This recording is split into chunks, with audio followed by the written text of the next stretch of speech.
All right, welcome everybody. Whether you're here live on stream, glad to have you here, or if more of you probably watching the recording on YouTube, good to have you there as well. We are getting started with game number 5 for Civ4 AI Survivor season number 7.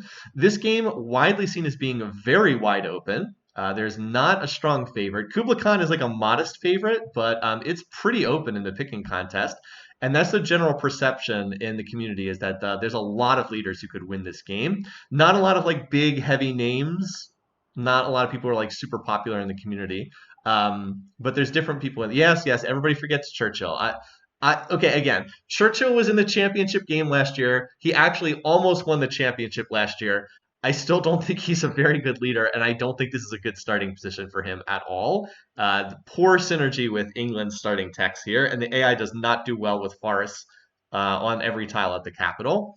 Okay, well, anyway, so with that out of the way, yes, I didn't talk much about Churchill in the game preview. I don't think he's that good of a leader.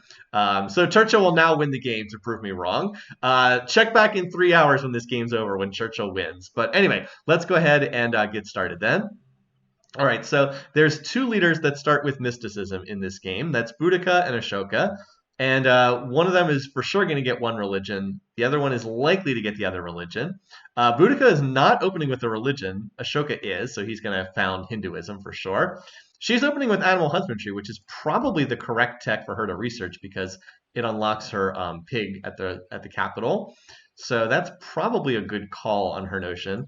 Roosevelt also going for animal husbandry, which is again a tech he needs with this starting position. And then our seafood start AIs are going for fishing, which makes sense. And then who's left over? Churchill's going for hunting for reasons unknown. He's going for hunting. They think this is Age of Empires 2. I have never played Age of Empires 2. I've seen it played on stream a little bit. All right, well, wow, that's a very early second city for Churchill. Good long term, not so hot in the short run. The gems will be great if he can get to ironworking, but it's pretty lousy terrain until he can actually get there. All right, where are the other cities going? Again, it's where the archer is here. So Cyrus going south, Kublai going west, not north, west, and then Boudica going west, the only direction she can go. Roosevelt heading directly towards Ashoka, interesting, and then Ashoka heading north. Okay, so all right. Good second city from Roosevelt. Roosevelt has really nice terrain here, I won't lie. I think the main reason why I and a number of other people picked him first to die is we think he's going to get boxed in. But very nice territory here. Double food resources for the second city. He's got the silver. He is researching animal husbandry, so he'll be able to hook that up. He doesn't start with agriculture, but he should be able to research that. That's a wet corn. Looks pretty sharp. Not bad for an opener.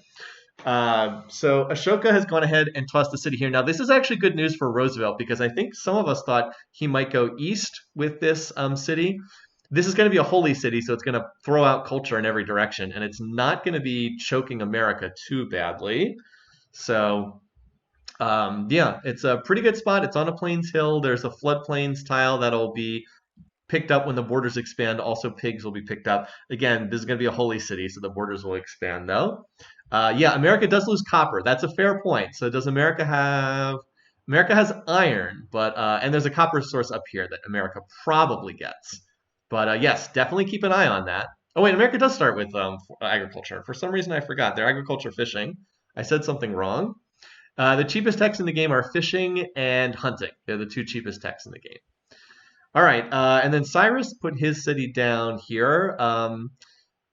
Not too... a lot of desert here. I will say the city gets a lot better if it pops its borders. At least he does claim early horses.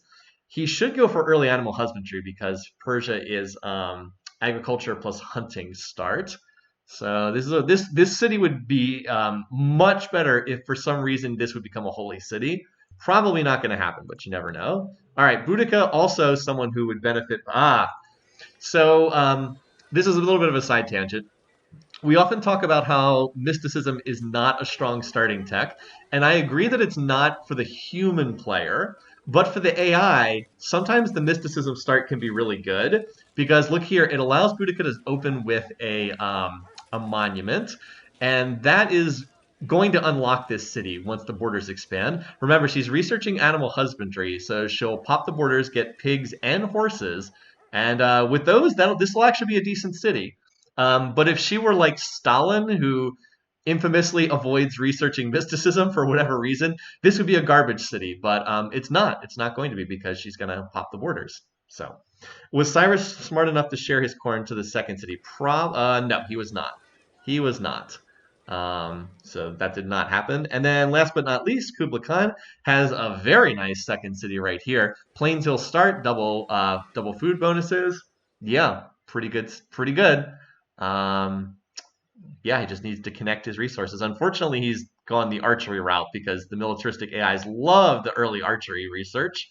But I mean, he's creative, so those borders will pop automatically, and then, well, he doesn't really even need the border pop. There's nothing in the second ring he particularly wants, but yeah. Okay, so nothing's going to happen for the next few turns. We can just keep an eye on what people are researching. Ashoka's going to get, he's going to get his holy city here. He will pick Hinduism because we have choose religions on, so he'll pick that one up. Next turn. There. Oh, no, Buddhism. Wait, why did I say Hinduism? I thought it, well, I thought he was Hinduism. No, Gandhi's Hinduism, Ashoka's Buddhism, between the two leaders. Like, it's getting them mixed up, I think. But anyway, so there's the holy city. He's spiritual, so he can revolt into the religion and it won't cost him anything. And yeah, gets that border pop. So now he'll have the pigs in range and the floodplains tile, and that city will hit the third ring pretty soon too. Okay. So elsewhere, Churchill's almost done his poison pill archery research. All right, Roosevelt does go on mining early. So he opened, animal husbandry into mining? That's pretty smart. Actually, a pretty good way of unlocking his capital. He's even farmed the horse resource while waiting on animal husbandry research to finish. Okay, so we've got some settlers in production. Actually, for whatever reason, a number of the capitals are building settlers. We also have the early game roads coming in here because the AIs that start with wheel love building roads in the early game for some reason. But hey, you do get that 2 commerce from the trade route, so there is something to that. But yeah, Roosevelt's going to be able to connect all his resources early, so that's good news for him.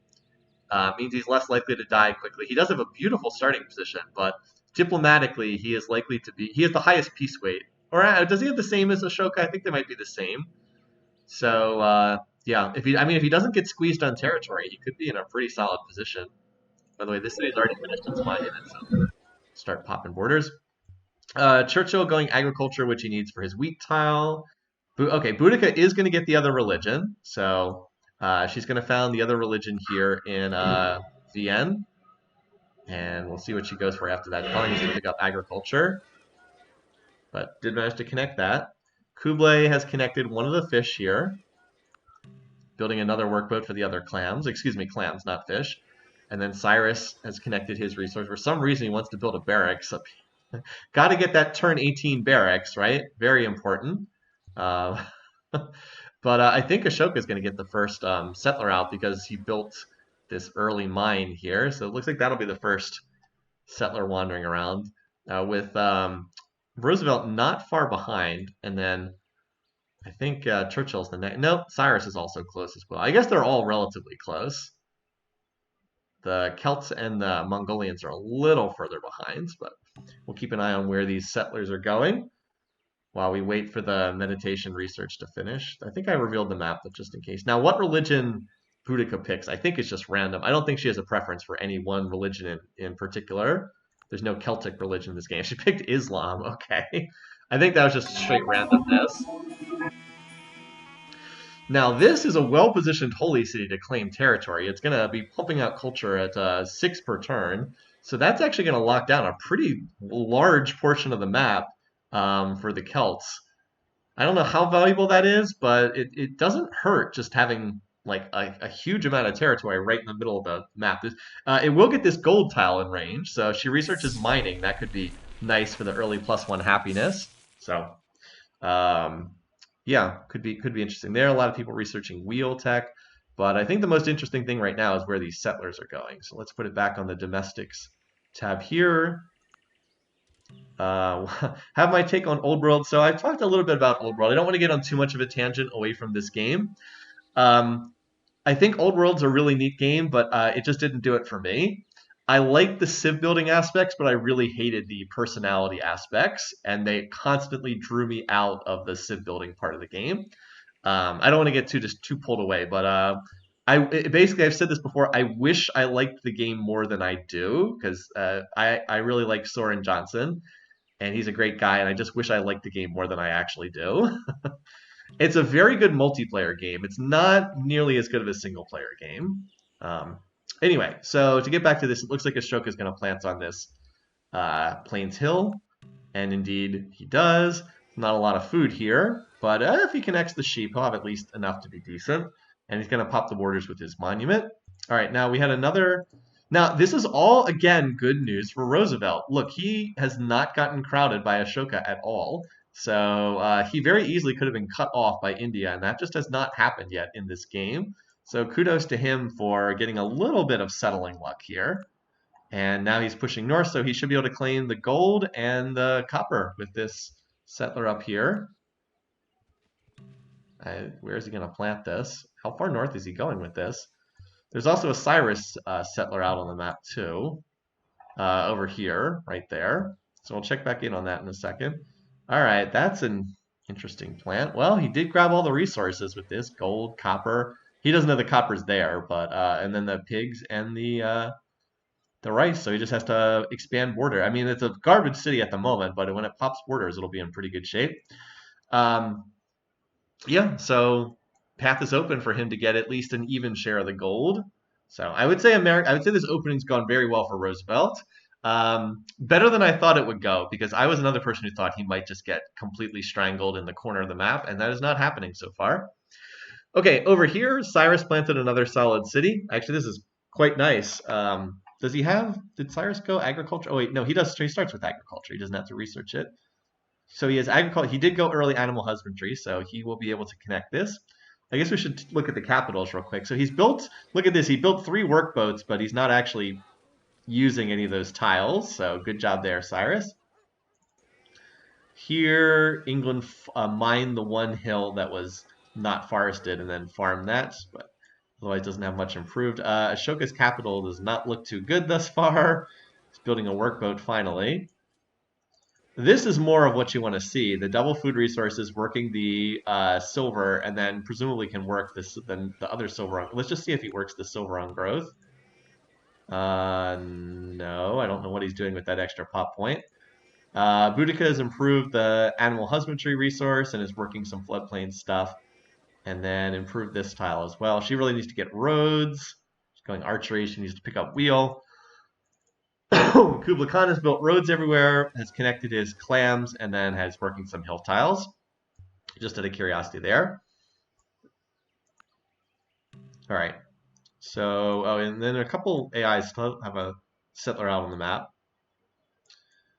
So Churchill has one down here, and then Kublai Khan has one here, and Boudica has one over here, apparently.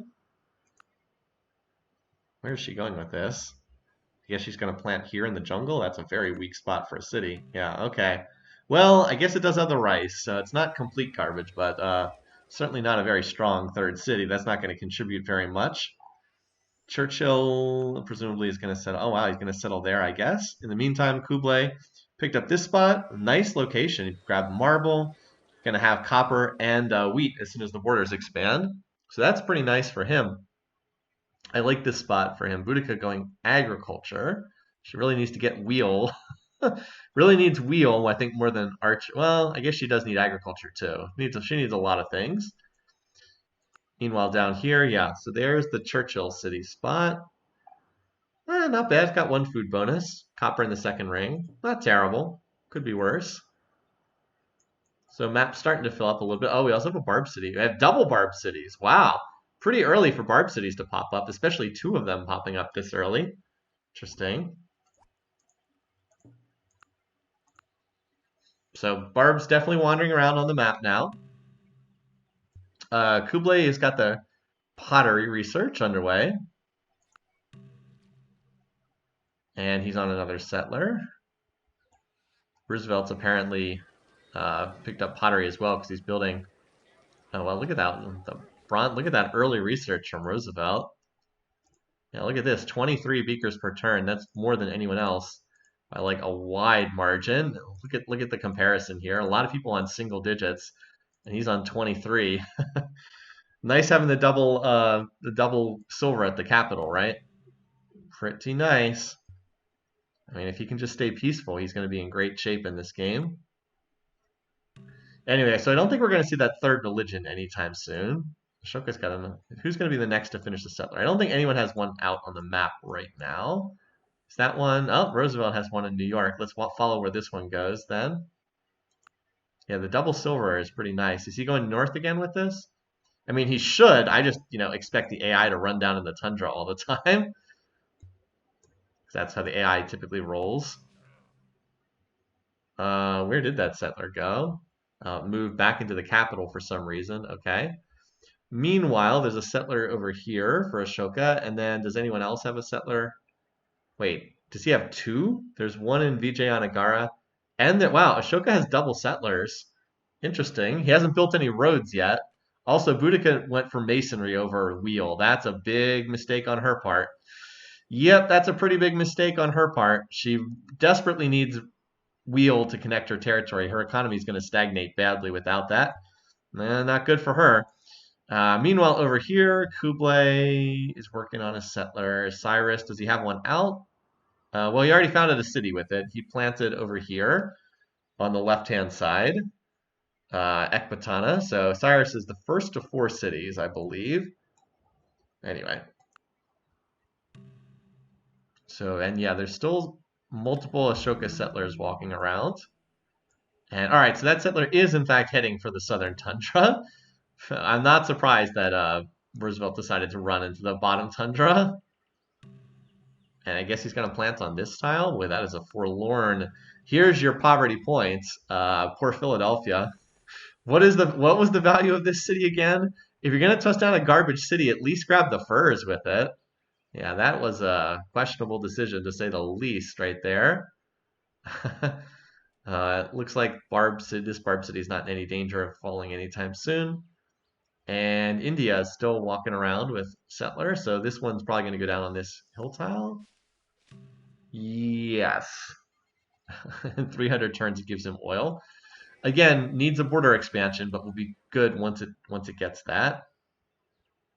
Yeah, okay. And Boudica working on Stonehenge of all things. That's an odd choice. Why is she not working this tile? Is there a barb on it? There's a barb on it. That's why. Is that going to get pillaged? No, apparently. Still not working the tile though. And she went back to a settler over here. Yeah, she really needs to research wheel. She really needs to research wheel pottery. The early masonry research is certainly questionable. Anyway, so Kublai Khan founded this spot. This is a nice spot. Pushes his borders further down. Doesn't have much in the way of food, but I suppose in the post-ironworking days, it'll be a little bit more decent. And Ashoka did found cities. He put this one down on the southern coast, and then we saw him put this one down. So he went up to 5 cities. And look at this, Roosevelt already building axes. So Roosevelt will have decent odds to capture these barb cities because I believe he's the first one to get. He has both horses and metals connected now. He's actually trying to capture this one, although he's mostly just promoting the defenders inside. Well, the chariots do not really kill archers in cities, not unless you just have a ridiculous number of them. It's like he's managed to promote this one archer to city garrison too. Yeah, I don't think these chariots are going to be strong enough, but he's trying. Bless his heart, he's trying. Anyway, so yeah, I think Kublai Khan's had a very nice opener so far. I like his position, and I like Roosevelt's position so far. Roosevelt's also building the Great Wall, for whatever that's worth. So he's going to have barbarian protection at least. Did he finish that? Because it dropped out of his build queue. Interesting. I don't quite understand the AI sometimes. Well, it looks like all of Roosevelt's units attacked this Barb City, and they did not kill anything. But they did manage to add 2 more promotions to the archers, so just made it that much more difficult to capture.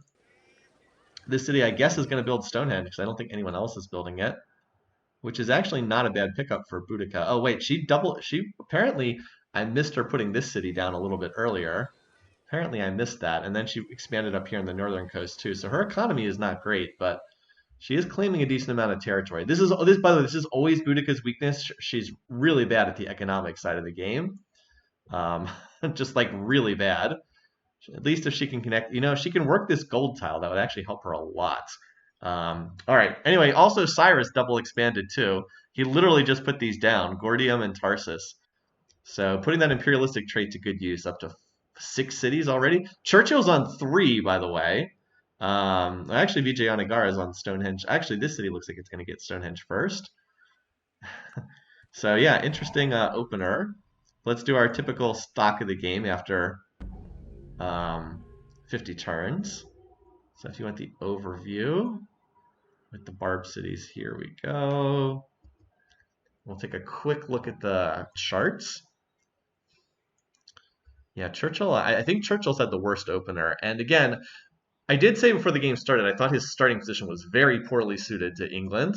All right, GMP is always tricky to tell this early in the game, but it looks like Roosevelt and Kublai are leading, which is not a surprise. Roosevelt with the double silver tiles.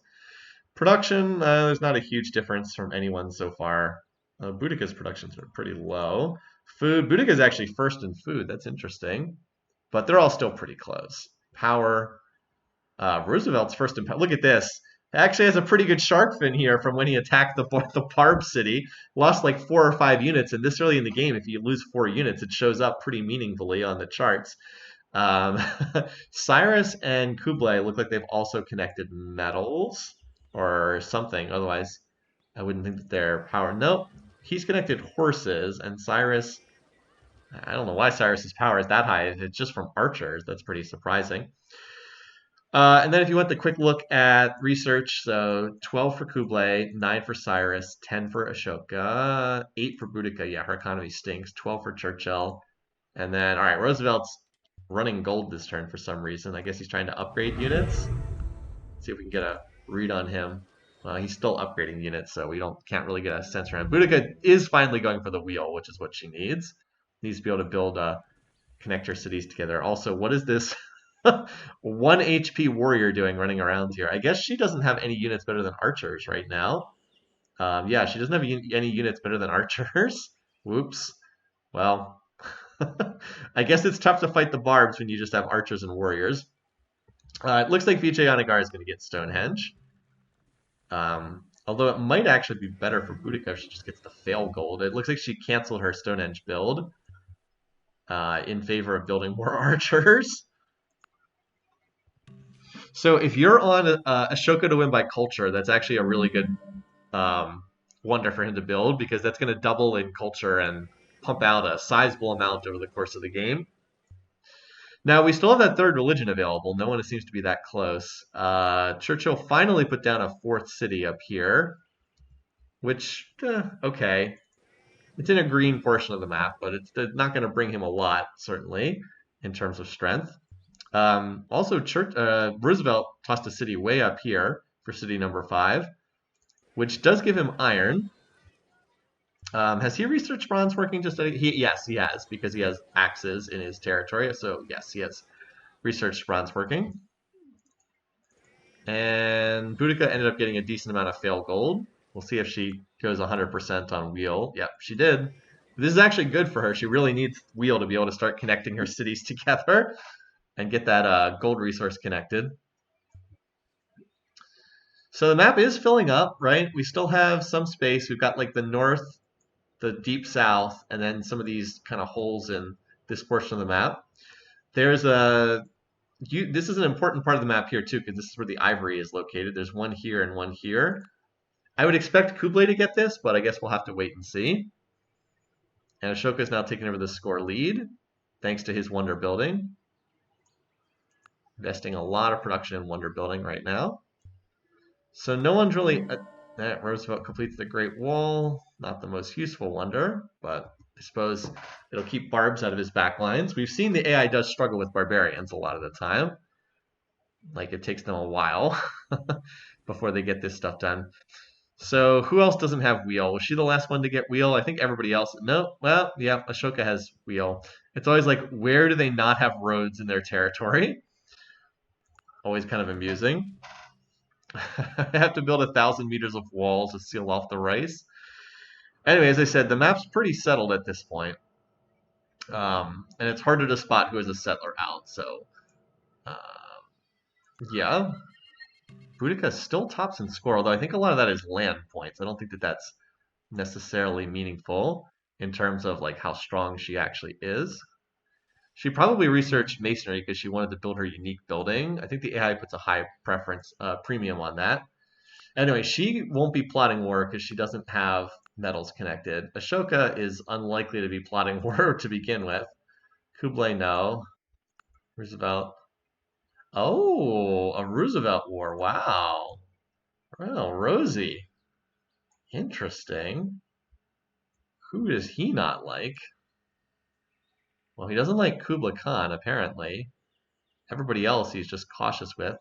Now, I believe he can plot war at pleased, so this doesn't mean that this person's safe. By the way, she really dislikes both of these two. A lot of neutral ground here. Only borders Boudica. Well, it doesn't actually border anyone yet. There's no border conflict with anyone. Should probably just go take those units and go smack this Barb city. I'm surprised that he's plotting war already.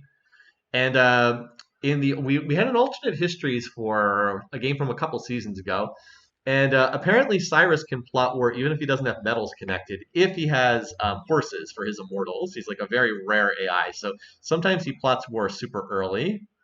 So yeah, we got to keep an eye on Roosevelt. What is he doing? Hmm, interesting. I mean, if he took a stack of units and slammed it into Ashoka right now, that would certainly be hilarious. He does have his stack right here. So it's not in Atlanta. That would be very stupid if he just went off and attacked Ashoka. It would accomplish nothing except probably delivering the game over to the warmongers. But I mean, he is pretty clearly building his stack here. Interesting. And Kuba's researching sailing tech of all things. I guess he wants to build lighthouses. I guess. Excuse me. I wouldn't say that's a high priority on this map. Kublai did put a city down here on the northern coast since we last looked, and then Cyrus, I think this is a recent city too, yeah. So they're continuing to land grab pretty nicely, although Cyrus is mostly out of room. Churchill's still on 4 cities. Still on 4 cities there. Anyway. Yeah, I really want to keep an eye on where this stack is going. To me, that's the most fascinating development in the game. Oh boy, is this actually going towards Ashoka? He's not actually going to do it, is he? All right, Roosevelt has picked up Ashoka's religion too. But if he made the decision to attack, that would have been before the religion spread there. Is he actually going to attack with these units? Oh my god, he just did, you guys. What? Cyrus also picking up Ashoka's religion. Wow. With 4 units, 4.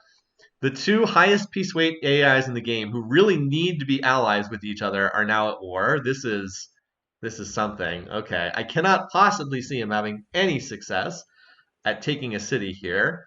Does Ashoka have metal? Ashoka does not have metal connected, but like you're just not going to capture a city on a hill with walls and a billion culture points. Wow. Okay, that's an early war declaration. Very early. Only turned 64.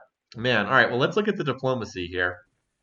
Um, yeah, so that's going to be a permanent malice for Ashoka. He's going to hate, well, not maybe not hate, but at least dislike Roosevelt. Yeah. Note that he's cautious at -4 because they have the same piece weight. It should be very easy for them to get along with one another. At least in theory, it should be. Now, Boudica is going to be in some trouble if she doesn't spread her religion or have it spread at least a little bit. If everyone else winds up in the Buddhist club, that's going to be pretty bad news for her. On the plus side, she's so close to Kublai Khan, there's good odds that her religion will spread, but it's certainly not guaranteed. And look at how bad her research is. 15 turns to bronze working. Yeah, she is only on 30% research. But now that she has wheel, she should. Does she have pottery though? Is the other question. It's not enough just to have wheel. Oh, she doesn't have pottery yet. That's That's concerning. She really needs to get some cottages going to rescue her economy. All right, well, anyway, what a weird opener to this game. Let's see what happens here. As I said, I cannot imagine this war going very well, but it will set back both of these AIs a bit. So again, if you have the one of these two winning, this is really not what you want to see. You want to see them working together for a peaceful victory condition of some kind, not at each other's throats. There's also still these archers are holding out. No one's been able to crack this yet. Would have been much smarter if Roosevelt had just walked his units up here and captured this Barb city. And then there's another Barb city still up here. All right, well, they're marching around in Indian territory now. Maybe at the very least they can do some pillaging. It is probably going to stop Ashoka from connecting his copper, though. It's going to be very hard to connect that with these units wandering around. So India just picked up bronze working, but India's not going to be able to connect that. Also, does Boudica have copper? Because she's researching bronze working. She does not have copper. She does have horses, though, so she should be okay through the early game with horses. Does she have a settler, by the way? I think she has one down here. Yep, I guess she's going to found a city in the corner. Okay, apparently she's going to found a garbage city on the corner there. Anyway, yeah, so just continuing to stack up. Although on the other hand, if by some miracle Roosevelt could actually, oh man, he's going to raise this city. Whoopsie daisy. Oh, Ashoka, what were you thinking? Oh my goodness. There's one warrior here. It's just going to get auto raised, of course, but still, that's really funny. You would think that he would just pull this city back, but no. Well, that's one city down. Calcutta, indeed. All right. Yep. Just raise that one. As I said, now if by some miracle Roosevelt could actually punch through and like capture cities, not auto raise size 1 cities, like if he could get all of these units to hit Bombay, maybe he could, and like by some miracle capture it, he probably would just run away with the game after that, which would also be hilarious. Yeah, wait, Ashoka does have metal? Where does he have metal? Well, he must. Yeah, he must, or else he wouldn't be able to build those units. Oh, up here, he has a second. Okay. He has a second copper up here. I thought he only had this one, but he actually has double copper. Okay. Yeah, all this city needs is like 1 axe, and it should be impervious to attack, so. Now, that said, don't discount the possibility that we might see a Lincoln here from a couple weeks ago, because Ashoka does not build a lot of units, and he has moved 2 archers out of his capital. Spears are not going to do very well against axes. It doesn't matter. Like, you do want 1 or 2 spears, but you're going to need more than 1 archer and 1 spear. All right, they correctly turned around. Did they? This city is still very poorly defended. I mean, that's not a huge stack, but like against this, it doesn't have to be. Is he actually going to be able to punch through and capture Ashoka? No, surely not. There's no way this can succeed. Not against 50% defenses. Surely not, right? Of course not. That can't be happening. Anyway, well, let's just take a quick peek in on the other AIs. So Boudica is still leading in score, and she did dump that garbage city down here on the coast. She's still crawling her way to bronze working. Kubla is going for horseback riding. I guess his economy is not especially good either. Yeah. Boudica needs to get that gold resource connected.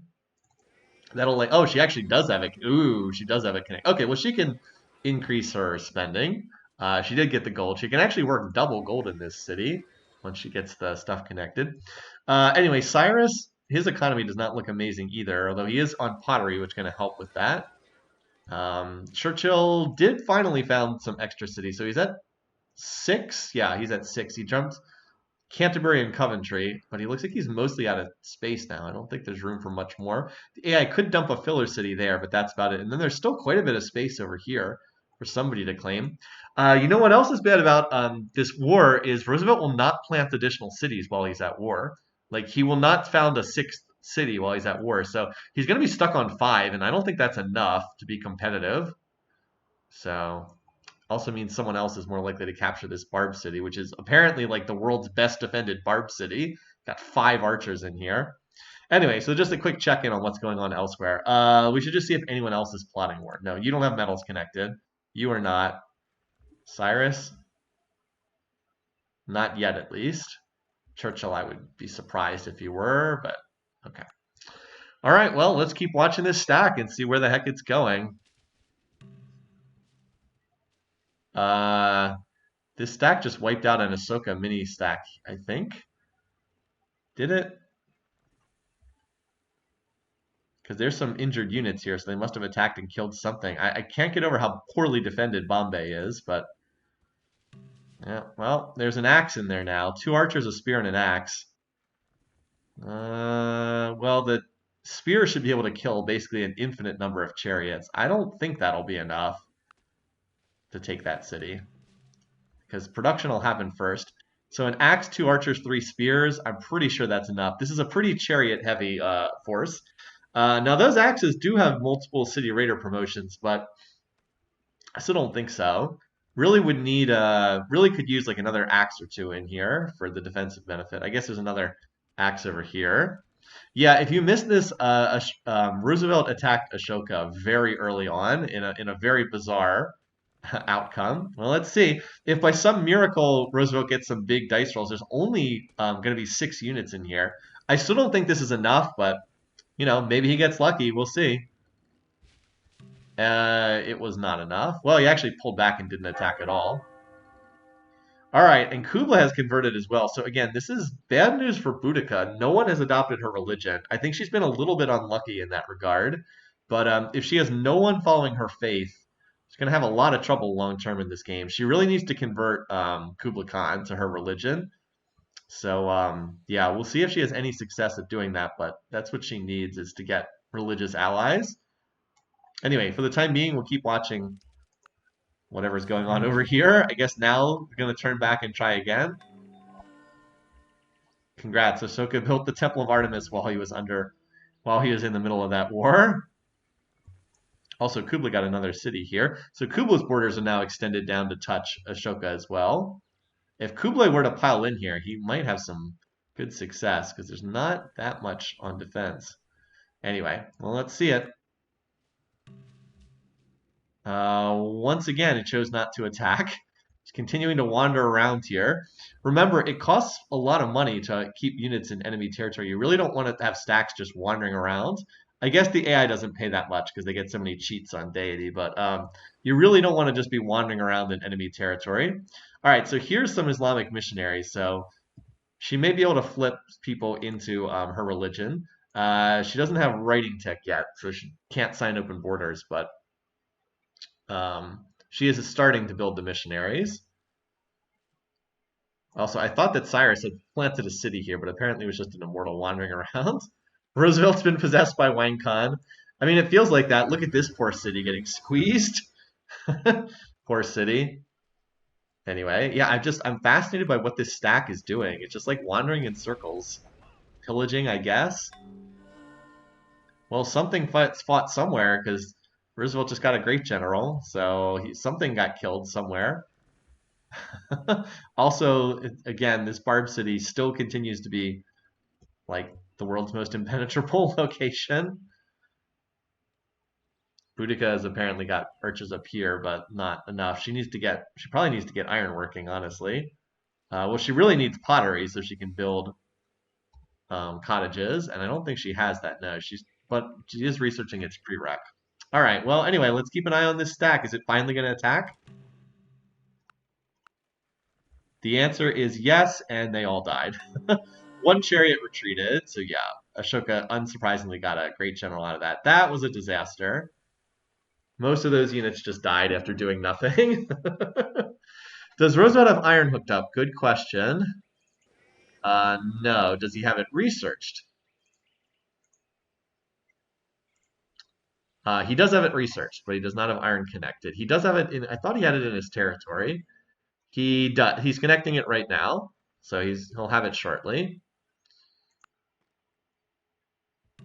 Looks like this Barb City is starting to get some more attention from non-garbage units, not just warriors and archers. All right, so that initial attack definitely did not succeed. Nice little shark fin there.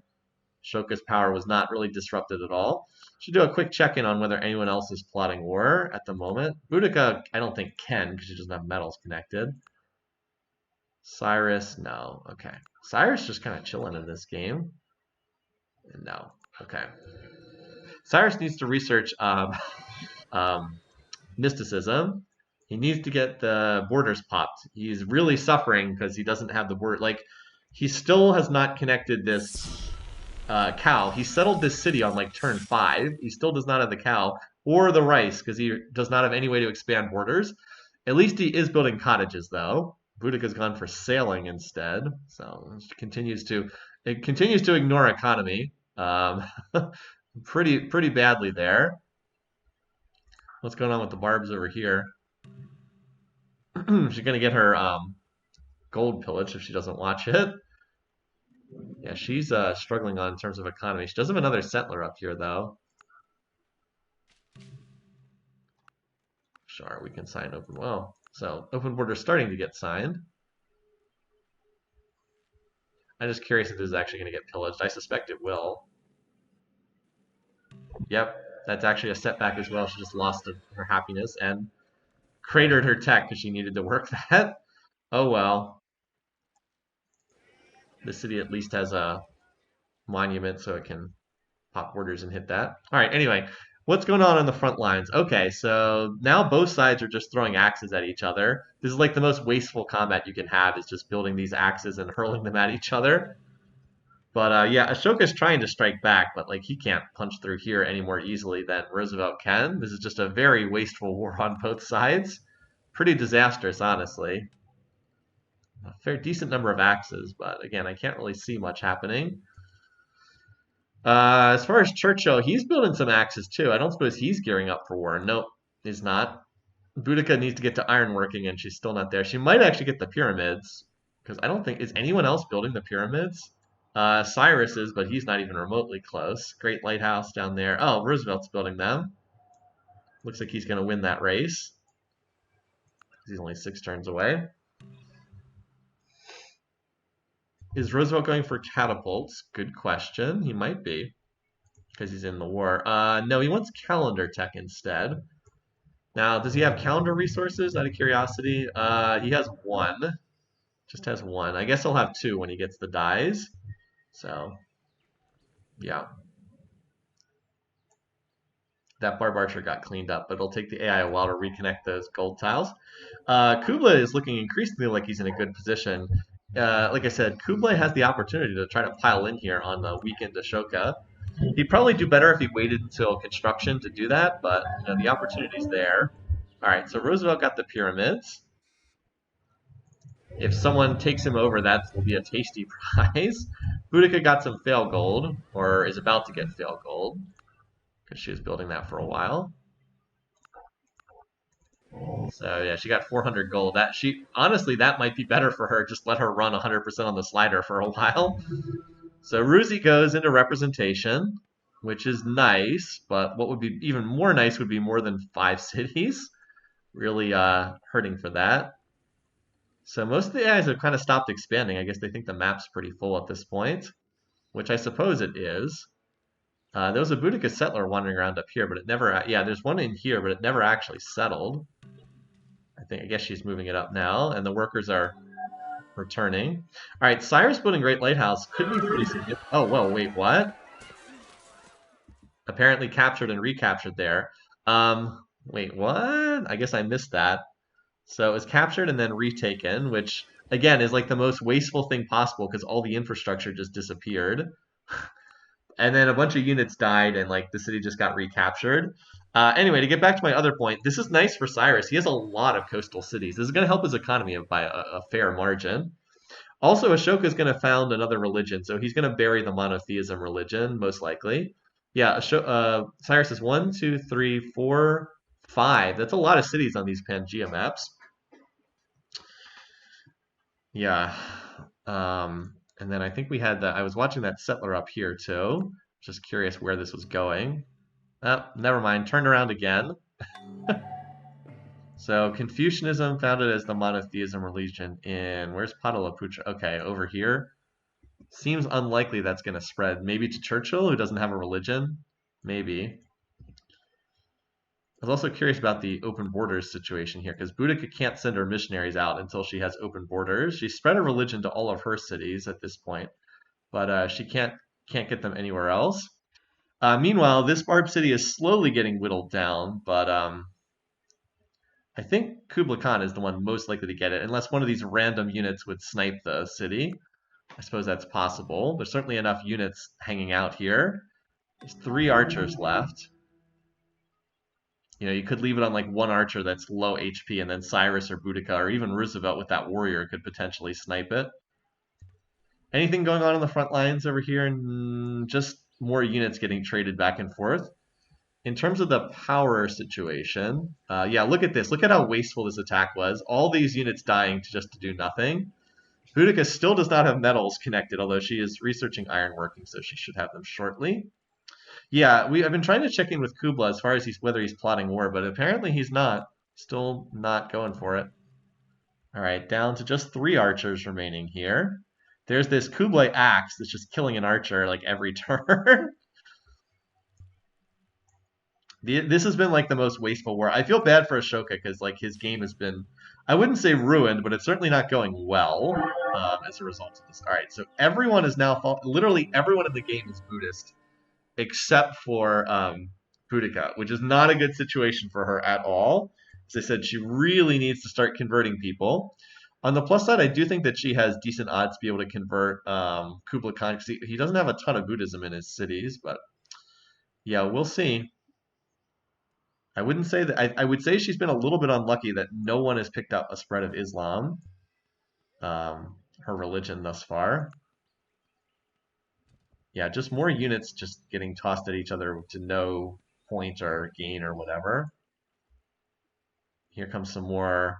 Yeah, here comes some more Kublai units to head after this Barb city. At least I presume it's heading after this Barb city. That's the Temple of Artemis producing the early great merchant. By the way, what does this number mean? Oh, these are predictions. Okay. I was like, what does this little icon mean? That's neat. New feature. All right, so Boudica did finally found this Barb city. It's actually not that bad because it's got the fish tile. And this will be a good city if she can capture it too. Oh, it's down to just 1 archer remaining. Interesting. So that's ripe to being sniped by someone. It's also going to build a capturable worker too. Do Kashyyyks generate gold for every attack? No, they do not. You may be thinking of a different game. So Boudica now is starting to build up a military. All right. I still feel like I want to keep an eye on this Barb city here in the middle of the map because someone's going to get this sooner or later. Cyrus has a cover promoted archer that's apparently killing them. Cover promoted archer. I didn't even know archers could take that promotion. Well, I guess of course they can. Yeah, Boudica's moving some of these units up here, presumably to try to take this city. All right, so meanwhile, on the front lines of this war, it continues to be just, units getting thrown into the meat grinder again and again. Like, Vijayanagara is not that... Whoa, we'll get back to that then. Kublai Khan completed the Oracle. Let's see what he grabbed with it. That's a nice pickup. He went for metal casting. Good choice. Usually a good choice. He has the gold, so that's +1 happiness. It's not, the AI gets building so cheap on deity. Look, it costs 68 production for the forge. God, they cheat so much on this difficulty. Anyway, yeah, so Kublai ended up, or not Kublai, Churchill got boxed in pretty good. And Roosevelt ended up getting boxed in pretty good as well, but that was by his own choice because he just stopped expanding to fight this stupid war. I don't suppose you're plotting war. Oh, there we go. We have enough on our hands already. Okay, you knew it was just a matter of time. So who does he dislike the most? Well, he's pleased with Cyrus and Boudica. So he's cautious with the other 3. I would think Ashoka is his target just because of the border tension, but we'll see. We will see. That would more or less lock down first to die for Ashoka if that's the case. Well, let's try to keep an eye on him. Kublai is definitely outpacing the rest of the field at this point. Great general born by Roosevelt. Okay.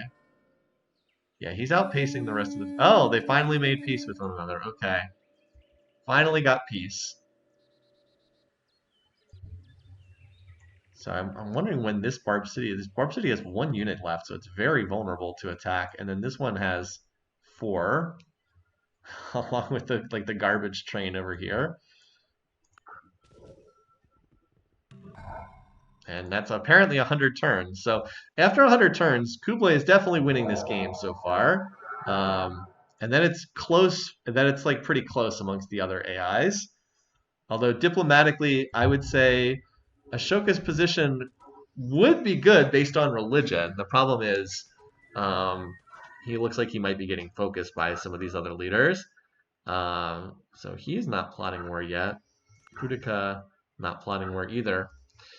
All right, let's see what's going on. So GNP, Roosevelt apparently is the leader, otherwise it's close. Production, Kublai Khan is the leader by a lot. Kublai Khan's also the food leader, and he's also the power leader. Look at these losses here from Roosevelt. Apparently he got mauled there. And Ashoka's the culture leader. That's not a surprise. The diplo between Weedledee and Weedledum. Here's the diplomacy if you're curious. So again, Boudica is hurting quite badly because she did not get anyone to spread to her religion. And Ashoka's pretty popular. Wait, now that's how he feels about other people. This is how other people feel about him. He's reasonably popular with most of the AIs, again, because of his religious spreads. Alrighty. Most advanced. Wait, Boudica is second in most advanced? What? I thought her economy was awful. Is that just because she's been running at a high percentage thanks to the fail gold from the pyramids? I guess so. Maybe that really ended up helping her. Now there's a pretty good stack up here. Is this going after the Barb City? It is going after the Barb City. Okay, that's a pretty good call on her part. So Kublai's got a little stack building here. If he was plotting against Boudica, you would expect to see his stack up here. So I would think he's plotting for Ashoka, but I mean, you never really know. For the moment, I'm going to watch this Barb City attack. There's 1 archer in here, so I'm pretty sure this can take that. And then there's still this Barb City here that no one has gone for.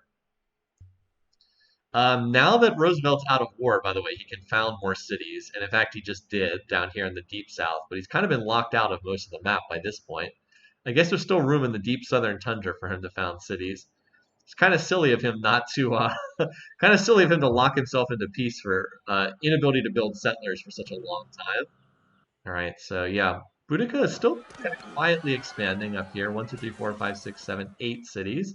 1, 2, 3, 4, 5, 6, 7, 8, 9. Yeah, but like Kublai already has 9 cities and they're better developed.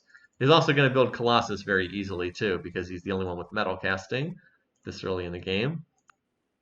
But you know, Boudica's hanging in there. Cyrus, I think, is about the same number of cities too. 1, 2, 3, 4, 5, 6, 7. So about the same. And 1, 2, 3, 4, 5. Yeah, Ahsoka only has the 6 and 6 down here. So I think the next big prize is who's going to get this city. That I'm watching where Kublai goes because we saw he was plotting war. Again, I suspect it's Ashoka, but because he's got his stack apparently right here. Is he going to ignore this Barb City? It would be smart to pick up the Barb City. Well, he just ran units into Indian territory, so I'm going to say that he declared war on Ashoka, yeah. This definitely makes India in the driver's seat for first to die. Not great if you have the Ashoka cultural victory as your outcome. Could be very good news for Kublai to win the game, too. If he picks up a decent amount of territory here, he's going to be in the pole position for sure. How does the AI decide that they're done putting up their stack? It's a great question. I don't know the answer to that. Just that at some point they just decide they're going to attack. All right, well, let's see the diplomacy here. Does that really change things? Apparently, Ashoka loves Churchill. Apparently, I was curious about the open borders. All right. So Boudica has open borders now. I wonder if she's going to try to spread her religion at all. I guess we'll find out. She is not as obsessive about spreading her religion as some of the other AI leaders. She's building temples. Cheap spiritual temples, by the way. Very worthwhile to build if you're spiritual. 45 production, and you get doubled doubled production into it. So it's effectively cost 22 production to build the Islamic temple. That's a rather good deal. Okay, anyway, well, let's watch Kublai and see what he's got here. So he's basically got a force that's mostly Kashyyyks. That's kind of his main force. And I don't think these northern cities are especially well defended. I'm not seeing spears up here, which is what they need. In terms of power, yeah, it's not looking great for Ashoka. I think Lahore in particular is vulnerable. Agra being on a hill is more of an issue. We'll see if these cities can hold out until construction. I don't think there's any chance they have once. Yeah, that's a pretty good stack. This city apparently was able to hold against a mini attack. And then Kublai brought another stack over, or one Kashyyyk over here to try to deal with this Barb Archer. Apparently has 13 XP. All right, so he was able to take the Barb City. Put an end to that little escapade. That Barb City lasted a long time. And completing the Colossus. Wow, good turn for Kublai. Completing the Colossus, too. Nice. All right, so yeah, this is his main stack here. I suspect Lahore is not long for this world with that many units outside of it. Seems unlikely that an axe and an archer can hold. Feels unlikely. I guess we'll see, but I doubt it. Yeah, that would have needed like the most ridiculous sequence of dice rolls ever. Looking pretty good for Kublai in this one. Because he seems to be off and rolling right now. It seems like he's starting to outpace the rest of the field.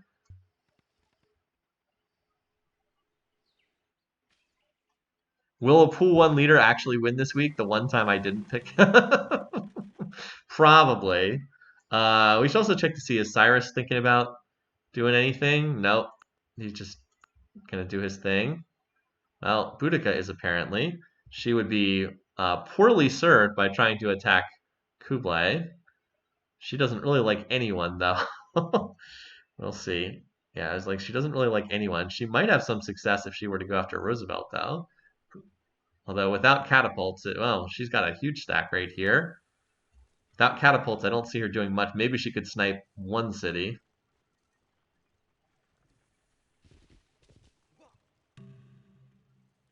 Well, apparently she went after Roosevelt. India captures a Barb city. All right. So she's going after Roosevelt. 1v1. I don't think she's going to have as much success as Kublai, though. Kublai looks like he's having a much easier time over here with this Doom stack. And then it's just like, does Cyrus want to do anything?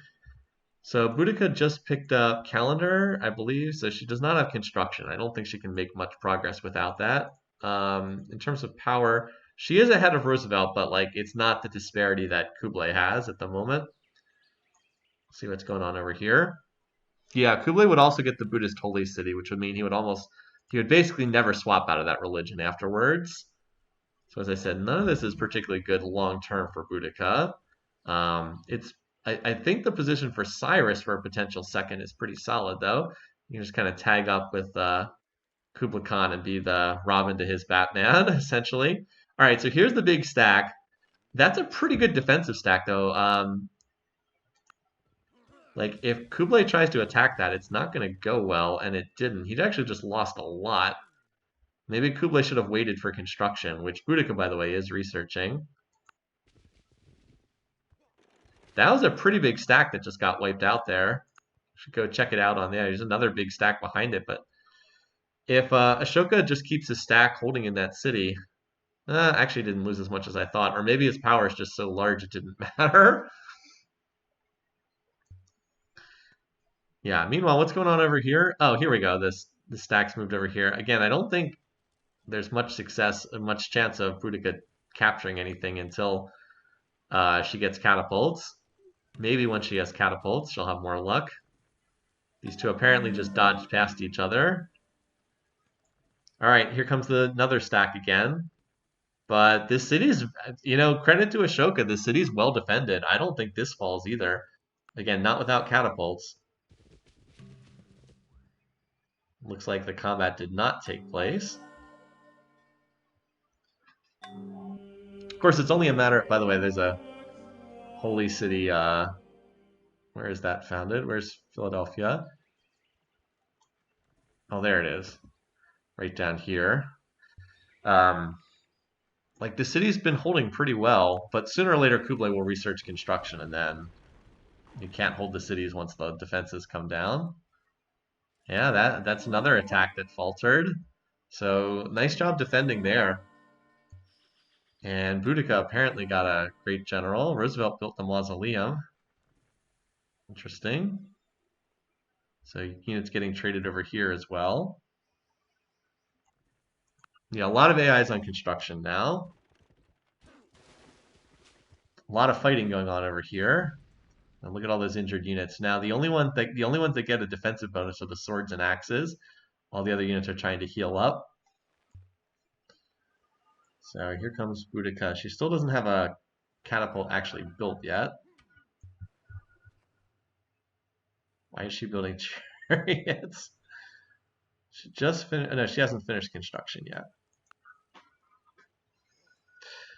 But Atlanta having walls means it's unlikely to can't really get through those defenses until the walls are down. I mean, there's not a ton of units in there, but and Roosevelt converted to Christianity, eating a turn of anarchy in the process because he is not spiritual. Yeah. Oh wow, look at this. This attack was fought off over here. Kublai got stuck. Now he is researching construction, so yeah, look at that. I mean, that's a lot of power going down there. So it looks like the next attack that we're going to see is up here at Atlanta, which I do not expect to succeed unless Boudica gets amazing dice rolls. And she did not. She just promoted all the defenders. So that did not succeed. It's not worth. Oh, there's a Barb City up there in the north now, too. So meanwhile, we should check in and see, is Cyrus going to do anything? Still not plotting war. He's apparently about to found his own religion, which could be good or bad for him. Churchill is not currently plotting war. All right, anyway. So there's apparently Ashoka is going to try to take back this city, but I don't think that's going to work. Where's Tarsus? There it is, down there. Interesting. So that's 4 religions, or 5 religions in 4 different civs thus far. Cyrus is pleased with everyone except Boudica, and Roosevelt apparently. Yeah, he can't plot war at pleased, which is one of his weaknesses. Oh boy, look at her. She does not like anyone else. Really needed to spread her religion to some of the other targets.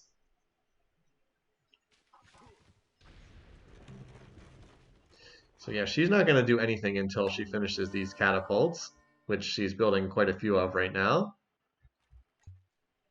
Roosevelt got a great general. Anyway, over here, this Ashoka stack looks very vulnerable, and I suspect is not long for this world. Probably should have kept some of those units on defense. Yeah. So Kublai Khan got a great profit. So well, he's one of the two he's one of the 2 leaders that don't have a shrine to potentially build. And now Kublai can build catapults as well. Yeah, Cyrus converted to his religion. Boy, this is an odd religious game. Probably good news for Boudica, though, that some people have flipped out of Buddhism. Cyrus being in his own religion is kind of weird. Well, now he's not pleased with anyone. Now he could attack literally anyone if he wants. That does open up the possibility that he could attack Kublai Khan, which would be really interesting if that happened. And look at this. We have enough on our hands right now. Okay. Well, I wonder who he's going after. If he goes after Churchill, that's kind of like whatever. But if he goes after Kublai Khan, that would be really interesting. Really interesting. Okay. Because Kublai is definitely the strongest in the on the map, but if he starts getting 2v1, could be could be a bit dicey for him. All right, well, we still got action going on over here. As I said, Kublai, I'm pretty sure will start rolling through the Indian cities now that he has construction. And Roosevelt flips his religion. Is there a catapult in this stack? There is not. Well, there are catapults in Roosevelt's stack. What's going to go on with these two stacks? They're right next to each other. Oh boy. Well, that was a disaster for Roosevelt. Roosevelt slammed his stack into Boudica's stack, but Boudica's stack was standing in the jungle where they got 50% bonus. So they all survived, and now they'll heal. And they're going to have catapults join them while all of Roosevelt's units died. That was a total disaster for him. Whoops. That was not what you want. It's not what you want. Yeah, Ashoka's close to longbows. That's true. It definitely will be much harder to conquer with against longbows. All right, let's see if we can spot where Cyrus's super stack is forming, because that often gives a clue about where they might be attacking. Well, he's got a lot of. Oh boy, he's got a lot of units up here. Uh-oh, this might be the target. Oh boy. Oh hey, Mr. Superpoter. Saw me playing League. Yep, I did get a lot of mileage out of League of Legends. Oh boy. Oh boy. Well, is this the target, Tiflis? Because he sure seems to be building a stack here. I'm pretty sure it's going to be Kublai Khan or it's going to be Churchill, but I mean, like there are units here as well, but like I'm watching where the units are moving, and it looks like more of them are moving in this direction. Anyway, so yeah, this fight is continuing over here. Well, and what's the situation down here? All right, so are there any catapults here? I don't see any catapults in this stack. So are they just going to throw themselves at Agra and die again? I'm not sure. Oh no, they pulled back to here. Yeah, like these elephants are moving up in this direction. We'll see. Does Boudica have where are her catapults? I thought she had some. Did she throw them at the AI for some reason and have them just die? Oh my god. That power bar graph. Oh boy. That's not what it's not what you want to see. It's not what you want to see. Anyway, I was curious if Kublai was trading ivory to people. He's trading ivory to Cyrus. He's trading quite a bit with Churchill as well, but not with ivory. He is trading. Oh, he's trading ivory to Roosevelt. Interesting. So that means Rosie's going to have elephants as soon as he researches horseback riding. He's also researching feudalism too. So this could be a situation where just none of these wars really go anywhere, honestly. And the longbows are in place now for Ashoka. Oops. Yeah, it could be that just these wars don't really go anywhere, which would be good for Ashoka, by the way. But I mean, if he loses this city Agra, he's in a lot of trouble. He's just been holding here pretty well for a long time. I'm still wondering if where Cyrus is going. Um, oh, here's Boudica's stack right now. Oh, she does have a catapult in here, at least one. So that means she will start bombarding the defenses very slowly, 4% per turn. Going to be longbows in there, I think, before she has time to attack, though. Oh, check the shrine income. Yeah, sure. This is the game's most widely spread religion, so she should have pretty decent. Yeah, 15. Pretty good shrine income. So for now, this city is still holding. Kublai has not been able to take this city. And still keeping an eye on Cyrus and whatever he's doing. So he had a bunch of units here. He also has a bunch of units here. I don't know what he's doing with all of them. Maybe is he shifting over to try to go for after Churchill now?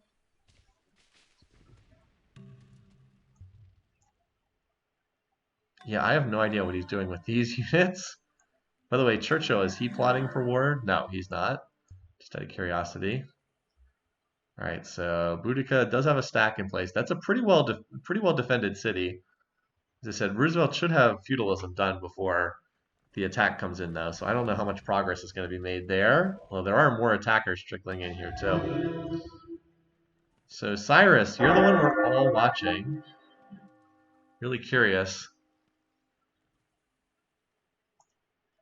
And, yeah, somehow Ahsoka, who I think we thought was just a dead man as soon as that war started, still hanging in there, still holding on.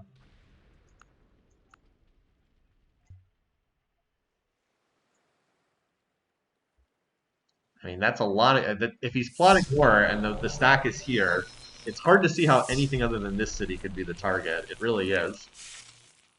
Hard to see that.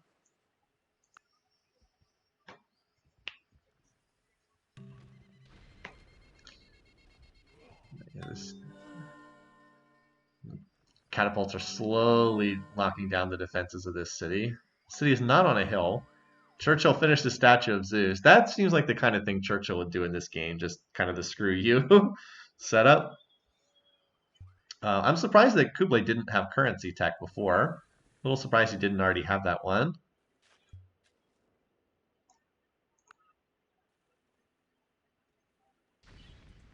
Waiting to see when this attack's going to come in, if it comes in. I mean, this is starting to turn into a monster stack. And there it is, by the way. We're waiting for it for a long time, but there it is. Wow. Cyrus declares on Kublai Khan. All right. Well, this game is totally up for grabs now at this point. I think everybody's still in it except maybe Churchill. Um, I mean, that's a big stack. Let's look at our power rating here. Yep. I mean, Kublai's got an awful lot, but he is in a 2v1. So, yeah. Interesting, interesting, interesting. Now, Churchill's the only man who's not in the warring. So, well, he won't declare war on... Does he declare war at Pleased? I don't know. He won't declare war on Ashoka, but... And I guess he's unlikely. He's most likely to declare on Cyrus out of these people. People are like, sigh.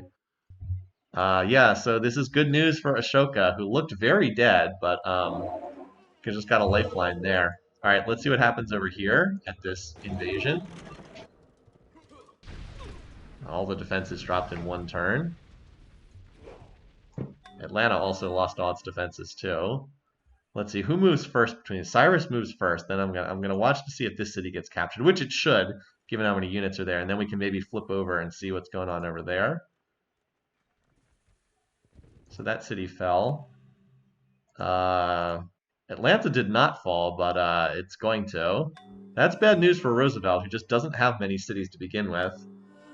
1, 2, 3, 4, 5, 6, 7, 8. Okay, I guess he did get up to 8 cities. All right, well, good for Cyrus. He's trying to make a little move here. By the way, what's going on? All right, so most of Kublai Khan's forces are down here, setting up for this siege on Agra, which I would expect would succeed if the attack continues. Let's see Atlanta, though. It should fall here.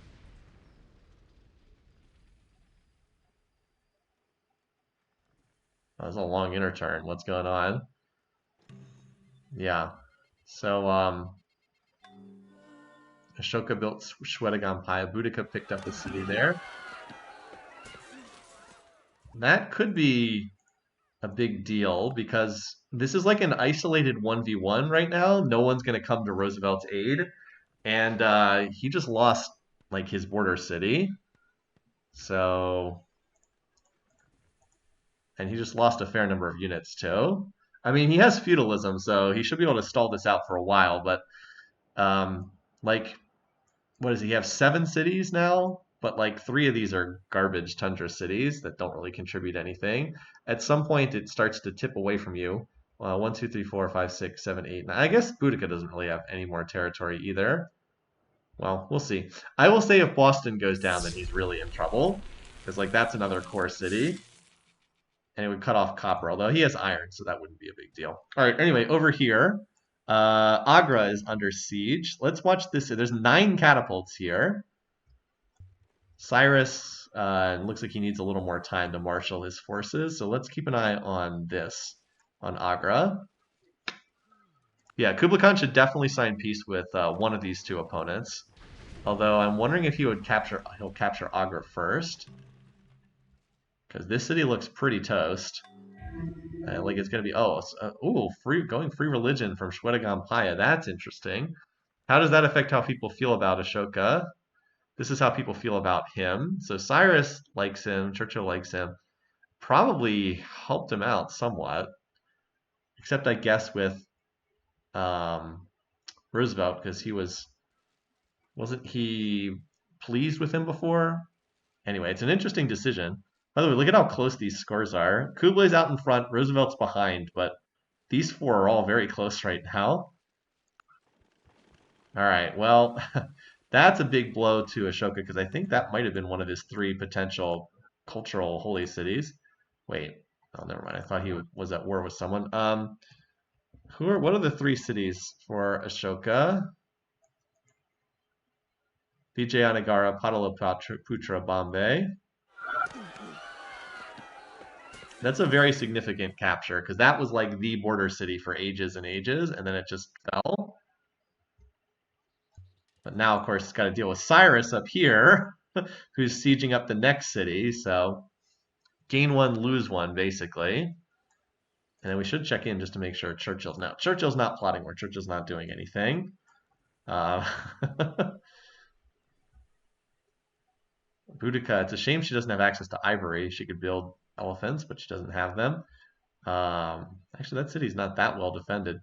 Anyway, so what's going on right now? Cyrus was putting a city under siege. Did Cyrus culture bomb Gordium? Yes. If it's right around 4,000, that's usually what that means. So I suspect he did actually culture bomb Gordium. Yes, he did. He dropped a culture bomb in here. That's what you guys were seeing, why that one was listed so highly. All right, well, let's see what's going on.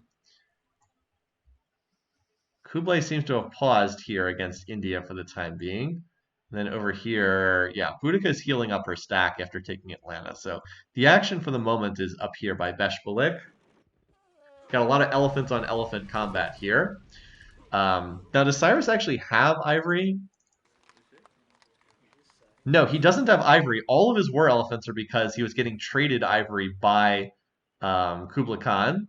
Kublai controls all the ivory on this map. There's only 4 sources of ivory, and I believe he has all of them, right? Yeah, he has all of the ivory. No one else has it. So that's a very valuable commodity. As I said, he was trading it to... he's trading it to no one, apparently. He was trading it, but now he's not. Units do not get a stats penalty. They do in like Civ 6, but not in this game. You just can't build them. Yeah, he was trading it to Cyrus. He was also trading it to Roosevelt, but I think he stopped that. All right, so this city is getting bombarded. Kublai is starting to move forward, but this stack seems to have petered out a little bit. Although the defense here at Vijayanagara is very heavy on catapults, which of course don't get defensive bonuses. Roosevelt built Chichen Itza, which of course will stall out combat longer. It looks like this stack is moving on Boston, but hasn't really started the siege yet. So again, Beshbalik is where the most action is right now. So defenses keep getting chipped away. Cyrus probably goes in next turn here. Yeah. Probably goes in next turn here. And wow, he took another city. Jeez. That's a core city. Cyrus on the march. A lot of great generals being born. A lot of fighting between these two. Cyrus with the really perfect timing blindside of Kublai.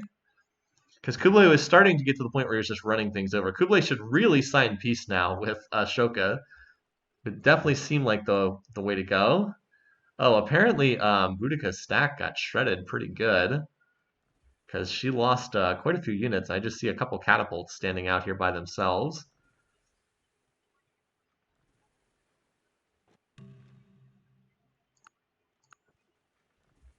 I guess she turned around and has another stack coming. Taoism has been founded in Olmec. Where on the map is that? Oh, down here. Okay. Well, Ashoka is definitely going cultural victory. He's got quite a few holy cities at this point. The problem for him is he can't afford to lose even one more city because his holy cities are like these are his three holy cities right here, and they're all right up on the border. So he can't afford to lose even one more city. I guess he could lose one of these over here. He's also down to just one, two, three, four. He only has 6 cities, which is just not a lot. Does Coventry have flip chances? Not enough. It has enough of a garrison that it's suppressing the flip odds. Also should check the power situation after that. Yeah, definitely a number of losses there, but still tops in power right now. By the way, how many cities does Kublai have? 1, 2, 3, 4, 5, 6, 7, 8, 9, 10. Although Agra is not terribly useful. So effectively 9 cities. Yeah, it's a close game right now. It's a very, very tight, close game. And we're 150 turns in. India, in fact, trying to make a play to get Agra back.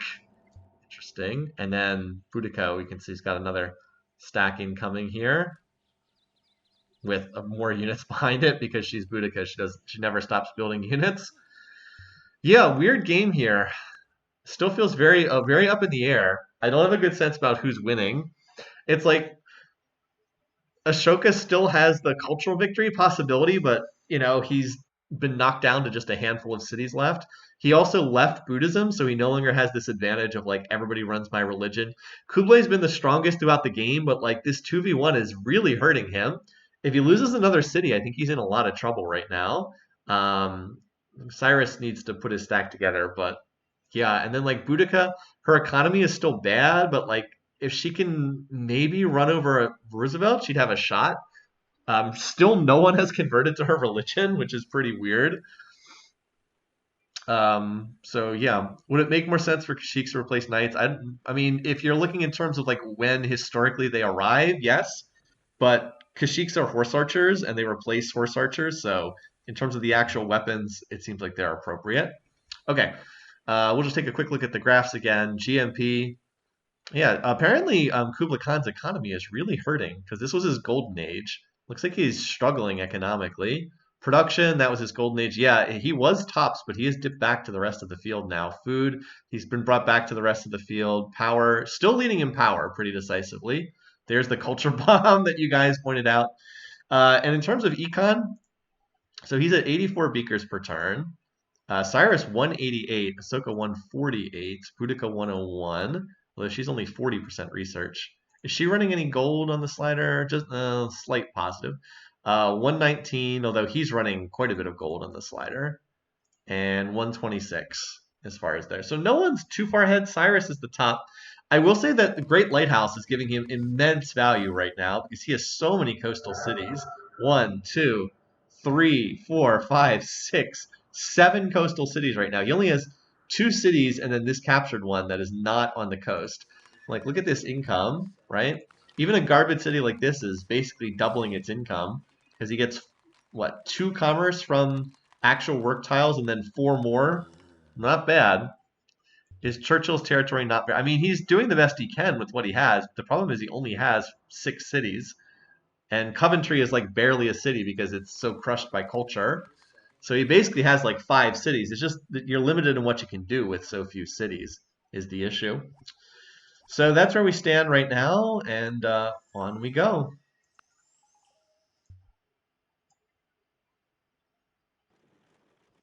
So it looks like Boudica's stack got attacked again.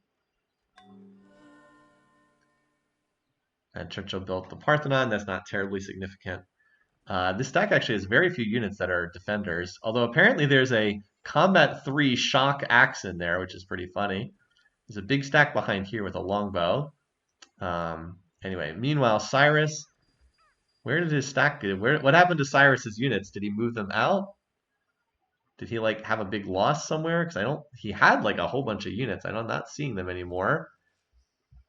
Interesting. And then Ashoka's even got a little stack here. Did Cyrus have like some horrible crushing loss that I didn't spot? No. I don't know where his units are then. Oh, here's some of them. Maybe he's shuffling them around in this direction to try to get at Old Sarai. Something like that.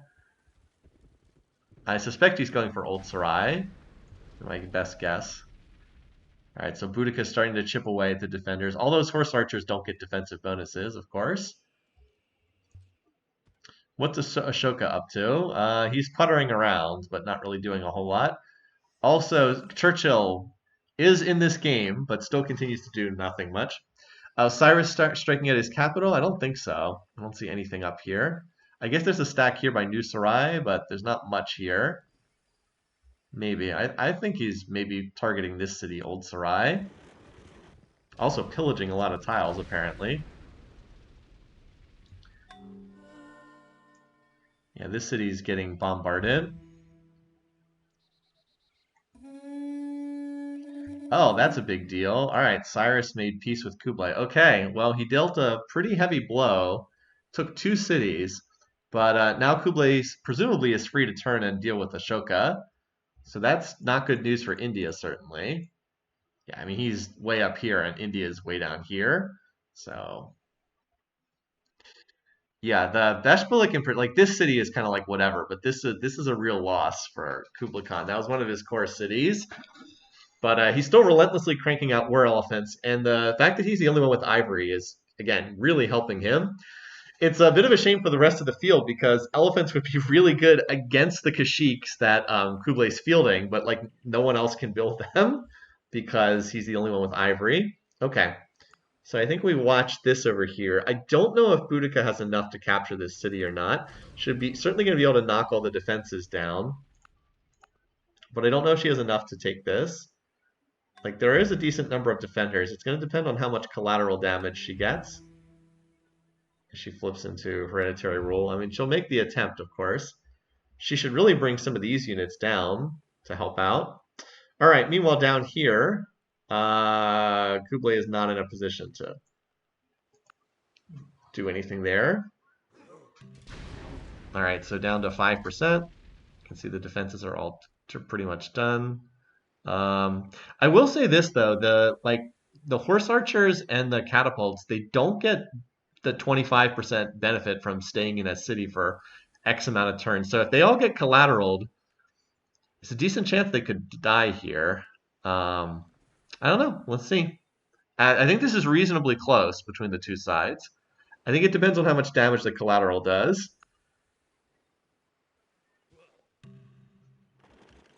And it looks like it was not enough. That got a lot of units low, but doesn't look like it killed that many of them. So that looks like that attack got stopped cold. Yeah, worst loss for Boudica. And with Roosevelt having maces about to come in, and then engineering, pikes and maces should shut down any further aggression. So I don't think Boudica is going to be able to make any more progress for a while, because she's going to be behind in terms of units against what Churchill can field.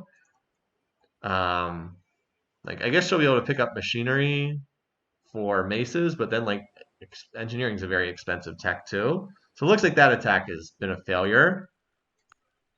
There was the possibility that maybe she could just like run through Roosevelt's territory, but it doesn't look like that's going to happen at this point. I will say that I think Cyrus is in pretty good position because like he can take this piece, decide to come back later as Ashoka continues to build wonders. Again, if he loses this city, his game is basically over. He keeps building wonders, and he just got the shrine for Confucianism too, the Kong Miao. I mean, it's been spread to 6 cities so far. Boudica could peace out and invade India. It's true. She could. Or she could just keep ramming her head against these defenses. She probably should not try to break Roosevelt's territory. But this is Boudica. She does often... Oh, wow, that's a pretty good stack there. That looks like it's 30-ish units. Oh boy, that's not good for Vijayanagara. Not looking good here. Cyrus has actually taken the lead now. But Cyrus and Kublai, because Cyrus attacked him, I don't think that they're going to be able to live in peace with one another. Like, look at this. He's -5, annoyed with Cyrus. So the two of them, unlikely to be able to get along with one another. Kublai actually kind of dislikes everybody except Churchill and Boudica, interestingly enough. He really hates everybody else, so yeah.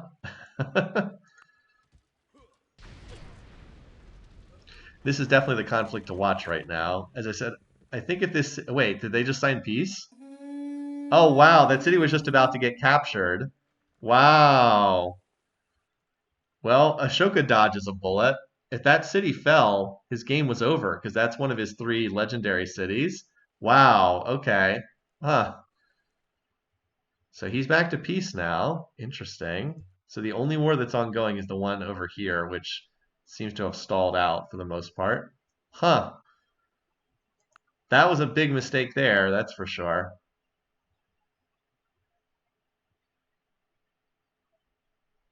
Interesting. Well, we got a close race between Cyrus and Kublai Khan at the top of the scoreboard. By the way, this is a long inner turn. Is there someone starting a war here? It's a long inner turn. The Celtic are a threat to us all. You can see the text sometimes fits better for some units than others. Yeah, Boudica just, her units are not, I think she just lost another unit trade there. Yep. See, she's losing these unit trades because she's fielding axes and swords, or Gallic warriors, against maces, and it's not working. Like, she's too far behind in tech right now, which is something that definitely can happen for her. All right, well, I mean, we can keep an eye on this, but I don't think she's going to be able to capture any more cities. In fact, she probably has to worry about Atlanta getting captured at this point because, as I said, she just is behind in the units. Kublai still has an awful lot of power, doesn't he? Anyway, we'll watch the one ongoing war for the moment, as engineering seems to be a very popular tech. But like, look at Boudica, she's still back on metal casting, which is a less advanced tech to be sure. Yeah, she's kind of stuck right now. I did think if she had been able to capture Boston, then like maybe she would be able to start snowballing through the AI's territory, but she clearly got stymied here. And up against pikes and maces, I don't think she's going to have any success. She is on machinery, so at least that'll get her maces, but yeah. All right, elsewhere, is anyone plotting war at the moment? Cyrus is not. How about Kublai? He is not. Boudica, well, she's in a war. Why did I check her? Churchill who has done nothing the whole game? No. And then I can't imagine that India would be, but no. Okay, then we'll just keep an eye on this conflict still. Boudica, a domination victory. I wouldn't say it's looking super likely right now. Wouldn't say it's looking too likely. Look at all these injured units here. Really need to pull back and heal or something.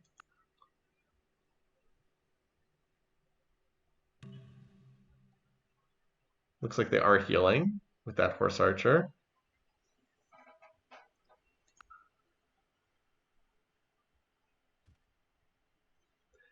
Wonder what killed that. Wow, look at this stack healing here. A lot of highly promoted Gallic warriors, but they will fare very poorly against um, fare very poorly against any maces that might be in that stack. Look at these units healing. All those.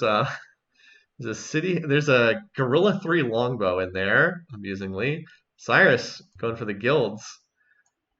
Gotta get those knights ready.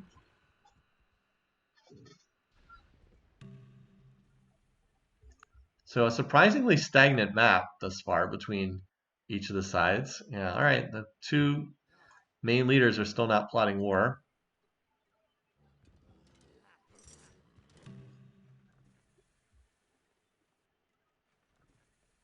Just building up for another round of combat, I suppose, over here.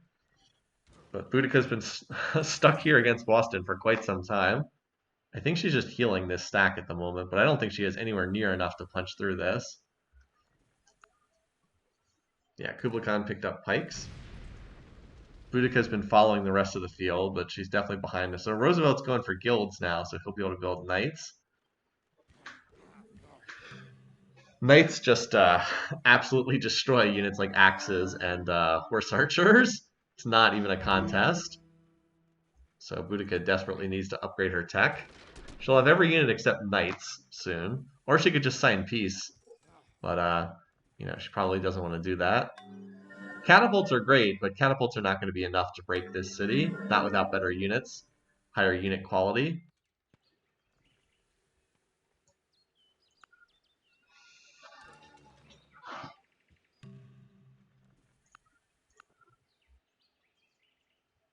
Yeah, look at all these injured units here. A lot of injured units on both sides. All right, Cyrus took Sistine, which is, again, the wonder that's really big for cultural victory. So that means, Ashoka did not get that. So that's pretty significant. You're still not plotting war. Can't imagine you would be plotting war. I mean, people generally don't like each other that much. Kublai, in particular, now hates Cyrus, really hates Cyrus, so I expect him to go back to war against Cyrus soon. And I don't know that that would go well for Cyrus, because this power rating is still pretty high. Oh, apparently Boudica got the better of that trade with Roosevelt. I was surprised. Needs to heal up her stack again, though. I still don't think she can take this city until she gets better units. Like, once you see the knights popping up there, it's... these units have an absolutely insane amount of promotions, but it's just hard for me to see them capturing that city. It's just too well defended.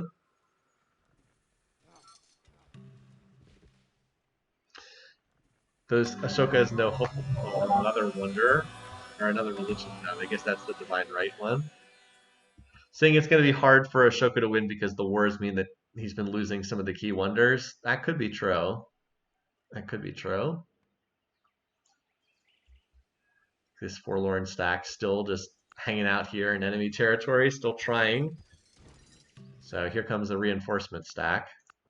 Now with these maces, there's a better odds that Boudica might be able to punch through here because the maces actually have a shoddy, especially city raider maces have decent odds to win against knights if they can get the city raider bonus.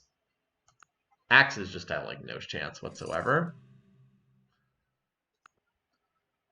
And now Boudica's going. Everybody's going for guilds right now. It's like the whole world was going for guilds. It's been kind of quiet. All right, so we have enough on our hands already. I strongly suspect he's going after Cyrus to try to get revenge. I could be wrong, but I strongly suspect Cyrus is the target here. And I don't think Cyrus is necessarily prepared for that because Cyrus is in a strong position, but I don't think he's in that strong of a position. Anyway, I'll keep an eye on this here. How about Cyrus? Is he plotting war too? No. No, he's not. Cyrus, you done poked the hornet's nest. You better be prepared for what comes after that. These guys are already in a war, so of course they can't be plotting.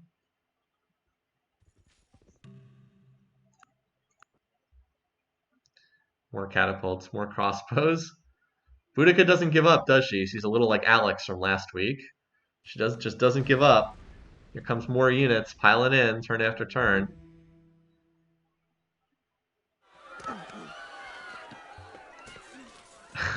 Okay, the English captured a Barb city way up there on the north. I mean, it does have a food resource, so it's, worthwhile to grab. Just keep on coming, don't they?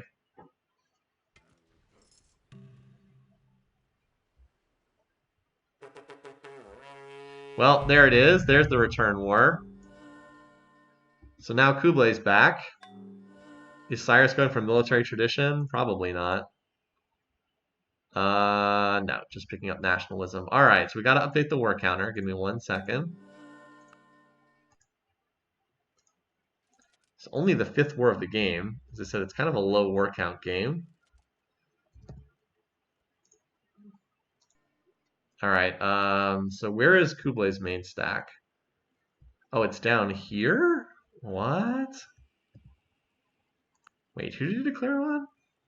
He did declare on Cyrus. Okay, I was like, why is his stack down here? 69 units. That's an odd place. A very odd place for his stack to be. I would have thought that he would just hit this city on the first turn, but no.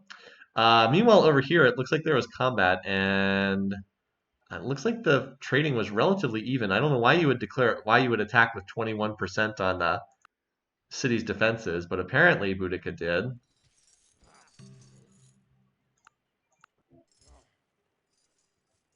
She killed some units, but I think she pulled back then. Anyway, yeah, she's still struggling to get through there. So where is this doom stack going? 69 units. That's the doom stack. Where is this going? And Cyrus has got his own stack here. And I mean, you would think Cyrus would target this city and Kublai would target this city, but that's the AI for you. You never know where the heck they're going. I mean, he does have open borders with England, I think, but still, like, why? Like, is he trying to attack Gordium? That would be an odd decision. I don't know. We'll just keep watching with the doom stack and see where the heck it goes.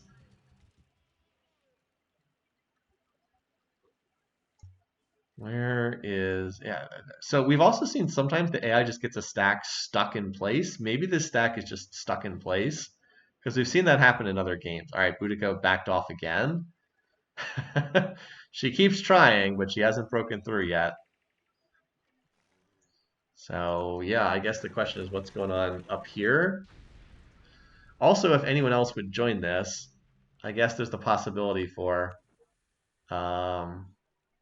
I mean, Churchill's done nothing the whole game. Oh, Churchill's finally going to do something. Who does Churchill dislike? Well, he really doesn't like Boudica.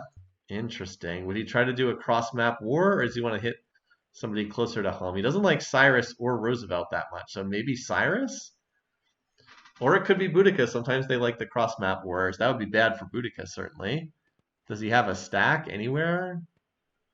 He's got a little stack up here, I suppose. Not really. Could be Dogpile War, maybe. That would be against Cyrus if true.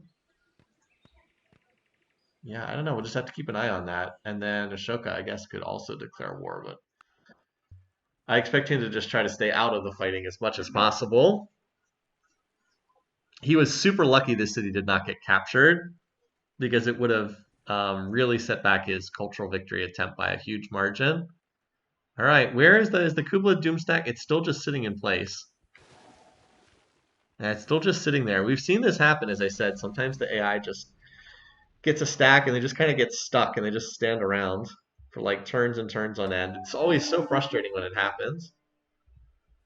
Meanwhile, Cyrus is running around pillaging, but I don't think he's going to have any chance to take a city anytime soon. Meanwhile, Boudica's back yet again, still trying to siege this city down. Boston's just been hanging out there like for ages and ages. Both sides just keep piling in more units. Pretty funny. I wonder if Boudica will be the first to get gunpowder units though, because the Roosevelt's one of the AIs whose tech flavors could cause him to just ignore gunpowder stuff for ages and ages. All right, Churchill, where are you going? Is there like an English force marching across the map to go hit Boudica? I feel like we would spot it if that was the case. I feel like we would see that happening. Oh, the Doom stack is finally on the move. Whatever it was waiting for. It's not waiting any longer. There it is. Just got to track this. It's basically 70 units running around. Whatever those units were Cyrus sent into Kublai's territory initially, they don't seem to be doing anything. Oh, look at Cyrus. He's not trading particularly well. I mean, I guess they've killed units at about the same ratio. Something like that. Cyrus, Churchill mad at the border tension. He actually doesn't have any border tension up there yet. Maybe he was upgrading to knights. Maybe. Where are you going? I would assume you would go after Beshbalik, but he has been ignoring that spot so far. And now the stack is hanging out over here.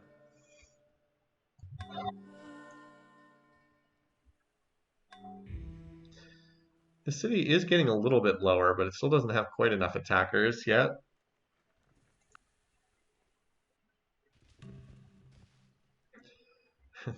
Pikes and knights running around. Those are expensive units. Yeah, I mean, the city doesn't have as many defenders as it did before, but war weariness has to be pretty bad. Yeah, pretty bad war weariness. Boudica's been fighting for ages. Who has the statue of Zeus again? I believe it's Churchill has the statue of Zeus. Yeah, Churchill has it. Boudica's on... Wait, who was on gunpowder? Kublai Khan was on gunpowder. Well, he still has... Alright, so here's his doom stack again. Is it going to move to Beshbalik? I mean, that seems like the most logical place to attack, right there, finally. You would have thought it would have gone there right away on the first turn of the war. Said it took like 10 turns to go there. Oh, Churchill was going for Boudica. Okay. And there it is. There's his stack. Okay, so it was the cross-map war. Well, probably removes any chance of Boudica finishing in first place, honestly. That's a pretty sad stack, but yeah, now there any siege? There's actually no siege in this stack either, so I mean, I guess there's one Treb over there. But Boudica was having enough run. Now, maybe if this gets her to sign peace with Roosevelt, that would actually be good for her. Yeah, there's no siege in this stack that I can see. This city should get captured with no problem there. I mean, Kubla's main stack has 66 units in it, so he should be able to retake this city pretty easily. Yeah, and he just reclaimed all that culture that he lost before too, so that's a big pickup for him.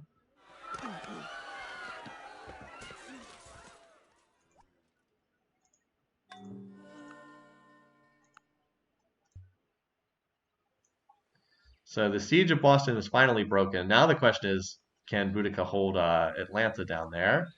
This city's pretty well defended over here. Let's see if this actually gets attacked. Just curious. Because it would appear as though there's not much success, not much chance of breaking through there. Yeah, whatever happened, the defenders look like they held without much issue. Well, this is certainly good for Ahsoka. No one's attacking him right now, right? He's not being attacked. I wouldn't say he's very close to winning a cultural victory, though. Bombay is his... I mean, that's 82 turns to 5,000 culture, not 82 turns to 50,000. So I wouldn't say he's particularly close to a cultural victory, but he is at least getting ignored. Also, by the way, all 6 AI leaders still alive in this game right now. If somebody wins but is not first in score, second place goes to who's first in score. Correct. Correct. That's how we do the tiebreaker. Because the winner is, the winner. But then if someone down, and usually the winner is whoever's first in score, but not always. Not always. Boy, Cyrus got massacred, apparently. And Churchill looks like he did not attack. I don't know what he's doing. Roaming around or something. This little corner of the map has just been a stalemate for ages and ages.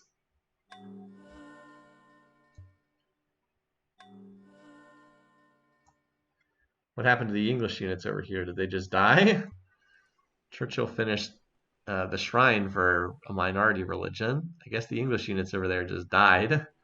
Whoops, they're trickling across the map, but not really making much progress. Where did the Kublai Doomstack go? There it is. It's right here. This is it? I guess that's, well, it's not much of a Doomstack at this point, but still a sizable one. Oh, well, there it goes. Took back that city too. So he's reclaimed the losses to Cyrus in the previous war. Cyrus is on military tradition, it's true. But Cyrus is really taking it on the chin here. Also, Churchill is somehow now in third place in score, so I guess that's a thing now, apparently. Boudica, where is she going? Is she going off to attack him? The problem for Boudica is if she's defending against that, she's not defending over here at Atlanta, and she's certainly not making any forward progress in her war. So I don't think she can really fight against both of these at the same time.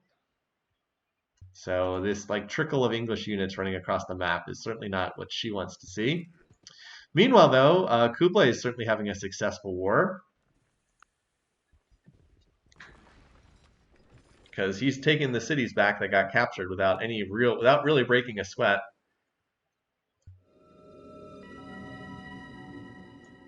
Well, Ashoka continuing to take some of the peaceful prizes, grabbing liberalism, and he took astronomy with his free tech.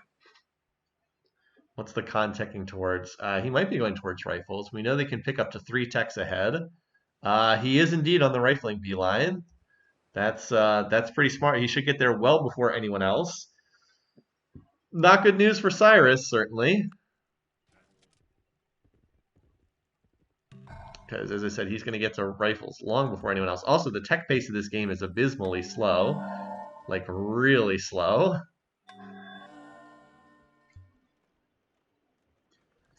All right, we'll do a quick check-in with the graphs here.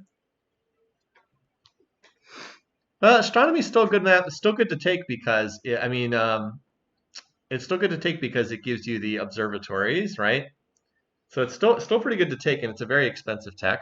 All right, GMP. Look at Boudica's poor research. Everyone else is reasonably close, but boy, her research is always her weakness. Production. Kublai Khan be having so much more production than anyone else. Is quite good. Food. He's gotten back out to the lead again after he had dropped behind before, but now he's pulled out a bit more in front. Power. He's taking a beating, but he's also putting a beating down on Cyrus. And then Churchill has like quietly crept up into second place somehow, as everybody else fought and lost units. Culture. Yeah, it's still kind of a stalemate though, right? Like we're 200 turns in. I think Kublai is in the driver's seat at this point, now that he's kind of on the offensive again. But yeah, I mean, it's not over and done with by any means. Boudica killing more units down here. Boudica has actually slipped below Churchill and Cyrus in power.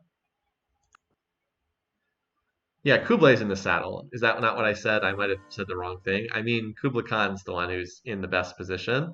He's now starting a siege of this city over here, Bactria, or Bactria. Did I say Churchill?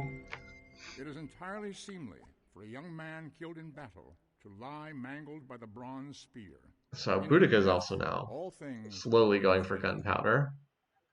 Churchill going for military tradition. He has gunpowder, so he'll have cuirassiers once he finishes that. Just like, where is Churchill going? Oh, here he's got a stack up here. Keeps having these stacks that like run in here. All right, well, this city is like no defense now. Cushen's. You would think that Boudica would just sign a peace treaty with Roosevelt at this point. I mean, you'd think so. But like, she refuses to sign peace. Anyway, I think this is there how many siege units? Oh, there's a decent number of siege units here. Still at 92% defenses, though. Yeah, Kublai is just starting to take control of the game, I think. And like once he unlocks replaceable parts or rifling tech, yeah. Oh, there we go. Boudica made peace with Churchill. Okay. Well, she got out of that war pretty quickly. I suppose that's good for her. Didn't really want to be fighting Churchill, but it would have probably been better to sign peace with Roosevelt, honestly. This war's not really going anywhere for her. So now back to attacking Boston again. Or something like that. Yeah, the other question is, would this guy ever... Oh, look who has enough on our hands. Ashoka has enough on his hands. Well, there's only one person he really hates. Although I suppose he could declare war on Roosevelt, too. That would be pretty funny if he was like, I'm back, bitches. He was back for revenge on Roosevelt. Or he could go back for revenge on Kublai Khan. I don't think either one's a smart decision, but... He might... Oh, let's see. Maybe Kublai's power is too high. No, he could. He would have said we're afraid of their military might if it was too high. All right. I guess we'll see.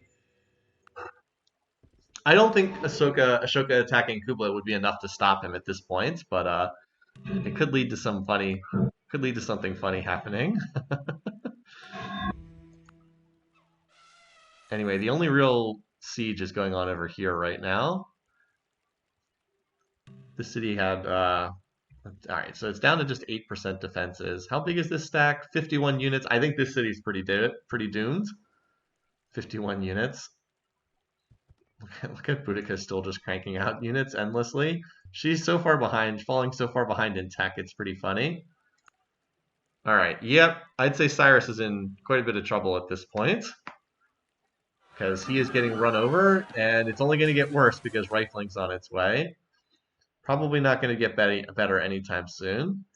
All right, so then where is Ashoka going to go? Is he really going to be silly enough to declare on Kublai Khan? That would seem to be a rather bad decision on his part. just curious if there's anything else going on over here. So Roosevelt moved up his own force.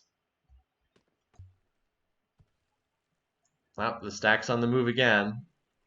Didn't even take time to stop to heal, and it's already on the move. But yes, could Cyrus actually be first to die in this game? That would seem to be kind of unexpected. Also, how well defended is this spot? Probably well enough defended. There are no defenses in Atlanta, though. I'm curious if this could get captured. Looks like it held, although they're... Yeah, looks like the defenders held. Wait, where was that? Oh, apparently there wasn't even a big stack. There was just like a little force moved out and took that over. So this got reinforced, but the Trebs already went in. Yeah, I don't think that's going to be... I don't think Roosevelt can take this. I think Atlanta holds without too much trouble. Yeah, there's some knights still alive, but that city clearly is going to hold. Kublai's on rifling. He's attacking Susa. Yeah, he's kind of seized control of the game at this point. I think he was definitely the strongest AI throughout this game, and it was kind of only a series of weird things that stopped him from becoming dominant earlier. Largely some of the strange war declarations that took place in this one. I don't think this is a no one dies game. I think we're getting closer to the point where people are going to get eliminated. I agree, it's been a long time, definitely, but Kublai's really been taking control of the game at this point. So I would be surprised if he doesn't start eliminating someone. By the way, are you still plotting war? All right, you stopped plotting war. Not surprising that stopped. Meanwhile, this city is still getting attacked. There's actually not many defenders left in here. Not many attackers left either, but there's only a couple knights, and like trebuchets can't defend cities, obviously. Boudica does move first, so she'll get this pike in there, but or no, she won't. The road got cut, so she might be. All right, never mind. I guess she was able to get enough defenders in there. Churchill has actually moved up to second place now. What is going on here? What is going on? Churchill in second place? What? Just got the golden age from Taj, too. Okay. Churchill for top 2 finish? Maybe. Yeah, Cyrus did not have gunpowder because he just started researching it now.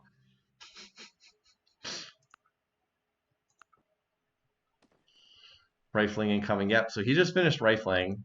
So yeah, that means he now has the most... Kublai now has the most advanced military tech in the field.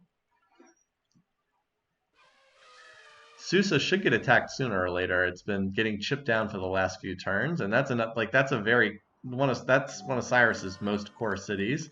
He has Notre Dame in there, so it's a pretty valuable city. Give everybody the extra happiness. Oh, look at this! Peace treaty signed, and Boudica gave back the city of Atlanta. What a silly thing to do! She had just held the city. Or no, she didn't give it back. She then liberated it as soon as peace was signed. So she fought that long war for however many 100 turns, and then just gives the one city she captured right back again. What a bizarre decision the AI does sometimes. Just gave it right back again. Okay. Yeah, she fought so many turns, and then she just handed the city back over. It wasn't even getting pressed by American culture that heavily, right? Like, how much culture does Boston have? It's at the 500 culture mark, so that's 20, 40, 60. I don't think it was even under that much cultural pressure. Bizarre. Just what a waste from Boudica. So yeah, she just completely wasted her time there. Oh well. Seems basically impossible for her to win from this position because her tech is so bad. But the only ones who I think have a realistic chance are Kublai to win by standard conditions, and then like Ashoka has the long shot cultural. Maybe Churchill could sneak a Diplo victory somehow, but I don't think he's popular enough for that. Because he'd be up against Kublai, so he would never get Kublai's vote for that. I mean, look how far out in front of the rest of the field Kublai is in terms of score. It's hard to see him losing from this position. Excuse me, especially because he's still running right through Cyrus. Like, Susa should fall any turn now. And those muskets are about to be replaced by rifles. All he needs to do is research military tradition. All right, does he already have it? No. He needs to research military tradition, and then he can turn all his um, Kashyyyks and knights into cavalry, which would just cavalry just shred everything from earlier eras. It's not even remotely close. So yeah, as expected, Susa falls, and now Cyrus has 5 cities remaining. Meanwhile, how many cities does Mongolia have? It's starting to get out of control. 1, 2, 3, 4, 5, 6, 7, 8, 9, 10, 11, 12, 13, 14, 15. 15 cities against 5. Oof. Yeah. That's not a good not the odds you want in your favor. 15 against 5 in terms of cities. And Kublai's ahead in military tech too. So that's not great. My Cyrus for second place pick also is not looking too solid at this point. I thought it had a shot when Cyrus went plowing into the side of Kublai Khan. I was like, well, maybe Cyrus can take second, Boudica could take first if she runs through Roosevelt, but no, she didn't. Got completely stalled, and then Cyrus got stalled, and then it was like, uh-oh, this is going south in a real hurry for Cyrus. Anyway, while we have a second here, let's just see if anyone's plotting war. Churchill's not. Ashoka apparently is. Okay. I'll believe it when I see it. Of course, Boudica is. No surprise there. Okay. Well, we'll see what Boudica does. Now she can go back to war to reclaim the city she just handed over to her opponents. And then Ashoka, in theory, is, but I guess we'll see in practice. I'll believe Ashoka actually declares war when I see it. I'm going to keep the focus over here watching this military campaign by Kublai. Can Boudica plot war on Roosevelt? I'm sure that she can. She hates Churchill and hates Roosevelt. Gandhi did it. It's true. It's true. Saw it from Gandhi.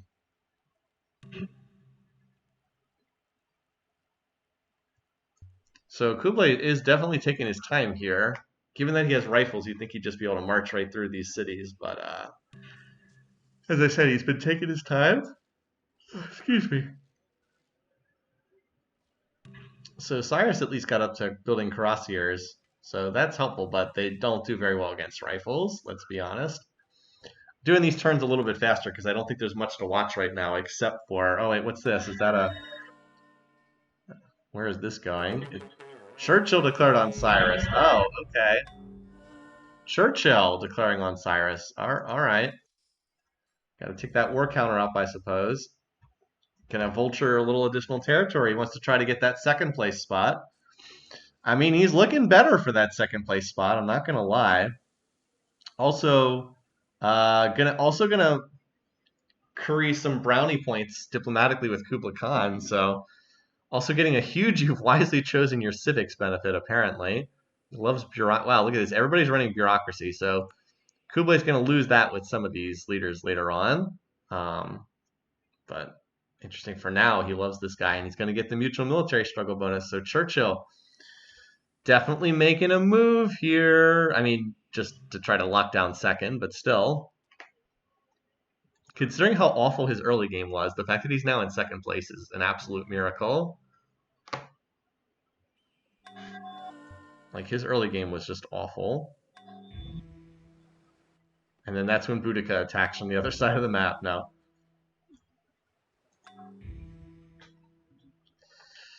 I think this game has done some weird things, but I think the general contours of Kublai Khan being the strongest AI on the map, which I think was generally pretty clear from the setup that Kublai would be the strongest, has played out in the way that we thought it would.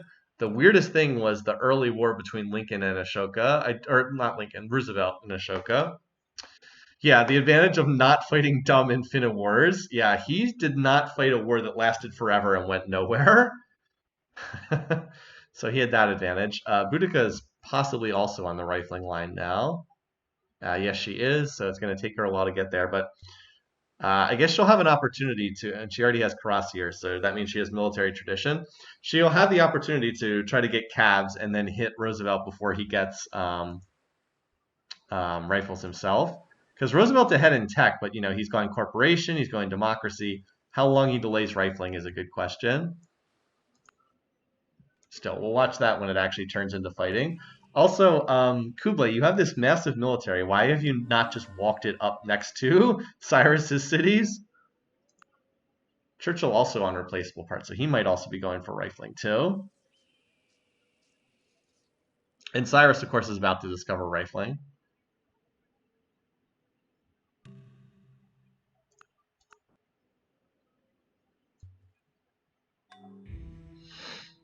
Going universal suffrage. Ooh, excuse me. No, Boudica wanted to go after Church. Oh boy, wow. Her decision making in this game is just all over the map. So she could hit Roosevelt, who does not have rifles. Instead, she goes after Churchill, who has much more advanced units. Boy, she is really making poor decisions in this game. And yes, Churchill is going for rifling as well. That Churchill cross map war declaration just completely threw her in this game. Oh boy. Oh boy. Yeah, this is not going to do anything except make Churchill her enemy. I don't know. We'll see. This is just setting up so easily for Kublai Khan to continue running away with it, as everybody else just like literally runs in circles like chickens with their heads cut off. Everybody else is just like, I don't even know what they're doing. Where is Boudica's force? Oh, she captured a city.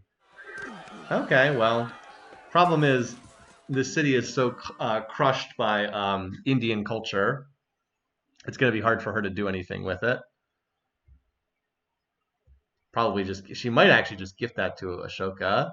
She'd have to take like all of these cities to actually get territory she can use. Pretty crazy. Anyway. Yeah, she captured a useless podunk. Well done. Yeah, I'm just struggling to see how Kublai doesn't win at this point. I mean, like the other categories are definitely up for grabs, but it really looks like Kublai is probably going to win this, unless the game just goes on so long that Ashoka somehow wins by culture. But like he's not even close, right? Because like Bombay would be his top city. Like we're already turned 239. He still needs like he's not even going to hit 5,000 culture until like turn 255, turn 260, and then he would need 45,000 more culture from there. So like he's not even close. Is Boudica sieging the English colony? Not yet, but I suspect she will. Maybe she wanted that one. Anyway, I don't know what's going on in this game other than Kublai seems to be winning, and the other AIs are acting really, really weird. But Kublai has been really taking his time persecuting this war, or prosecuting this war. She's kind of been all over the place. Like, all he had to do is take his big doom stack and then walk it up to a city and capture it. He's probably been doing a lot of upgrading, and maybe that threw off his AI a fair bit. All right, there, finally. He had that force outside Persepolis for a long time. So this pretty much seals Cyrus as first to die. He only has 4 cities left. I don't really see anything stopping him at this point. Anyway, so here's Boudica's stack, by the way. She can take another city. Well, I mean, she is hitting Churchill, but right before he gets rifling. But I think she's just a little bit too slow in her timing, because Churchill just finished rifling tech. Oh, that was the Tundra City, by the way. That's actually a nice pickup, because it's got the fish tile and everything. Okay, well, she did pull herself into second place with this little move, so maybe it's more value, going a little better than I thought.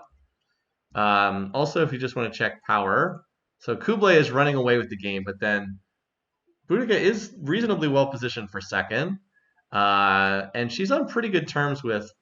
She's actually not on great terms with Kublai. I thought she had better relations with that. He's pleased with her, so Kublai, the only one he really likes is Churchill. Note that he's only pleased with Churchill at +9, not friendly, which is kind of amusing. So this is going to pop up with rifles, or I guess redcoats technically between turns. Yeah, like once the redcoats show up, this cuirassier-based force is not going to have a lot of luck. She would have had so much more luck if she had gone after Roosevelt here. That would have been a much more successful assault. Anyway, Cyrus looks like he's holding here at Pasargadae against this. Second place is almost certainly going to go to whoever Kublai likes and doesn't want to go after. Agreed. That's why I was trying to check who Kublai was on favorable relations with. This Celtic force that's all the way on the other side of the map is pretty amusing. Yeah, against Cavs and Redcoats, there's no way. There's just no way this force has any luck whatsoever capturing that city. Might as well watch to see where Kublai's going. All right, I think he's going for Gordium next. He's taken a bizarre path through Cyrus's territory. But now he finally should be ready to start taking the remaining cities. Like Gordium has like no defenders, so all he has to do is just attack, which I think he's doing here. And at this point, since no one else has really expanded beyond their starting territory, whereas Kublai almost has 2 civs worth of territory, yeah, he's just has kind of gotten out of control. But I think this is probably the most common outcome because I do think he had the best territory, and combined with the best AI personality in this one. This was not a particularly lush map overall. Also, the tech pace in this game has been absolutely abysmally slow. It's so slow. We're turn 250. Like, people are almost finishing the tech tree in some of the games. We're not even in the industrial era yet. Like, no one is in the industrial era. It's so slow on the tech path here. Oh, boy. Anyway, so that attack from Boudica is almost entirely stalled out right now. All right. Well, if you're curious, again, GNP, Kublai looks like he's starting to take control. Production, he is very, very far ahead. Food, he's very far ahead. Power, it's pretty sad. Culture, he's not good at culture, but that's about it. Boudica's attack has indeed stalled out, unsurprisingly. Now she's back with calves, but whether she has enough to punch through rifles and actually redcoats is questionable. I guess she does have more build queues, so maybe she can force her way through. Still, it's more likely that Kublai is just going to finish off this war against Cyrus. Yeah, we are 250 turns into the game and no one has died yet, so yeah, unexpected to say the least. Oh, someone's going to take this city. Well, Kublai moves first, so Kublai's going to get this, I think. Unless for some reason he refuses to attack. Okay, he definitely did capture that, as expected.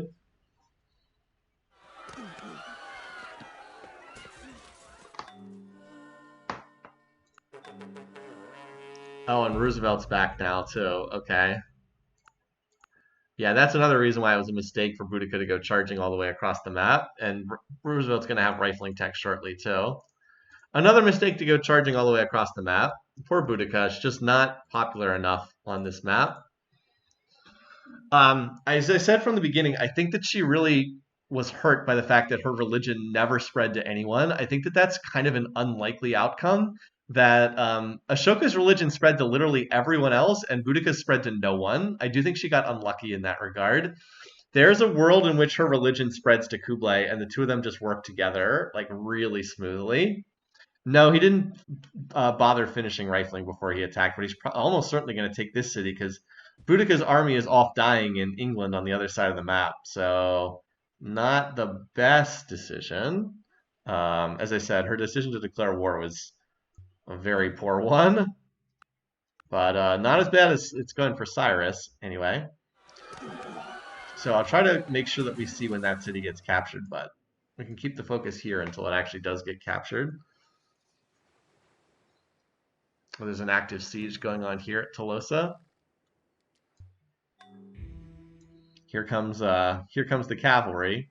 I need at least one more, literally the cavalry. It's going to take it another turn or two for them to get up there, though. Yeah, Boudica seems to have been totally unaware of this attack coming in,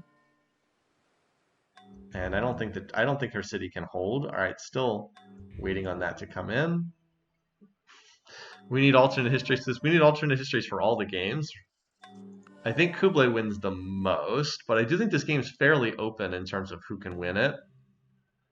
Anyway, Boudica has had some time to stuff more defenders in here, but I don't think this is enough. She only has 4 rifles. I guess she'll get to move 2 more in here. By the way, War Weariness is killing her too. Look at that. She's got 6 unhappy faces from Emancipation and 9 from War Weariness.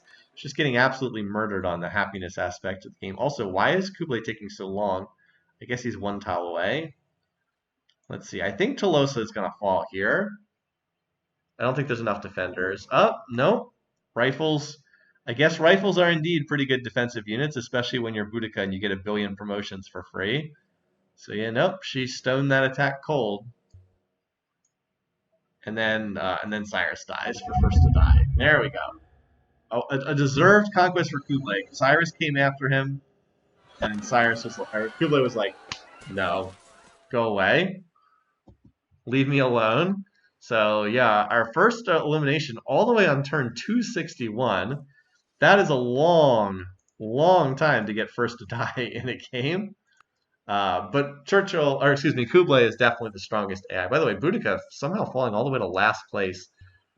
She's just getting murdered on econ because of this. Look at this. That War Awareness Emancipation just absolutely killing her. Okay. So back on the desktop. So last place goes to Cyrus. Again, a top 2 leader struggling again. So he's the first one eliminated on turn 2.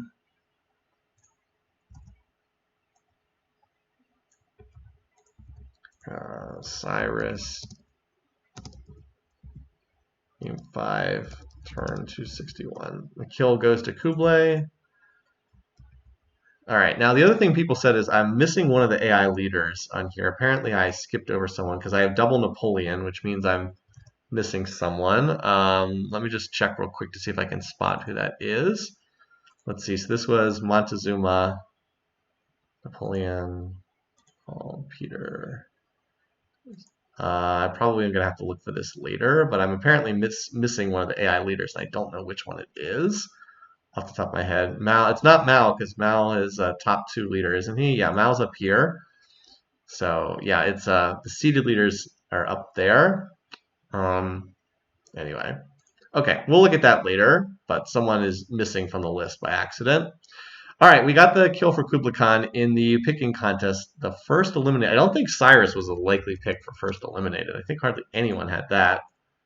I don't think he's too likely to be the first eliminated. Oh, wow, 15. 3 people had him as first eliminated. Okay. Well, yeah, okay. And then for fantasy, so Cyrus was not heavily bid on. 2 points for first to die. Go to J-Man, which is a pretty good pickup for only the 19 gold invested. And then Kublai picks up a point for Cutter Axis and is likely to score 5 more. Okay, so let's go back to Civ4 on the broadcast. And yeah, we still have a little ways to go. Methmed, is it Methmed? People said. No, Methmed's on there. Anyway, I'll look at it later. We've had a first to die that was after turn 300 before.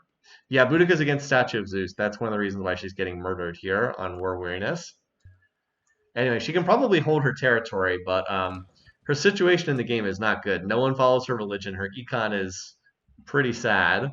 If you're curious about the overall diplomatic situation, so Kublai Khan likes Churchill and he likes Boudica. He does not like Ashoka very much. He does not like Roosevelt that much. Ashoka is still annoyed with Kublai Khan, but it's unlikely he'll start something. And the other 3 are still in wars. So we can check on him, but yeah, we have nothing to gain. Kublai is... Oh, wow. That was fast. Okay, well, he's going for somebody. Also remember, he can plot war at pleased, so these 2 are not safe. He can go after whoever he wants. Yeah, Churchill's back in second. Or actually, Ashoka and Churchill were separated by 1 point, so... It's really just whoever he wants to go after at this point. I mean, he's going to build the factories, and then it's really just who does Kublai want to kill next, because he's really out of control in this one.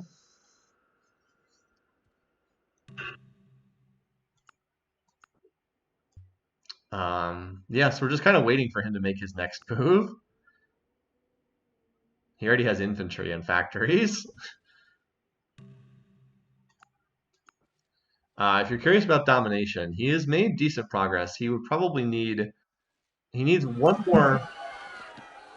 Oh wait, where was that? Oh, this city. Yeah, this city was never going to be held for very long. He needs at least one more civs territory, and then probably a little bit more on top of that if he wants to hit the domination limit. Poor Boudica. He's just been in these unproductive wars for so long. Temple of Solomon, the Jewish shrine. Where is that?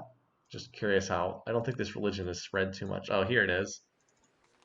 8 cities, yeah, that's not a particularly meaningful shrine, but if the area, if it has a great prophet and a shrine available, it pretty much always takes it.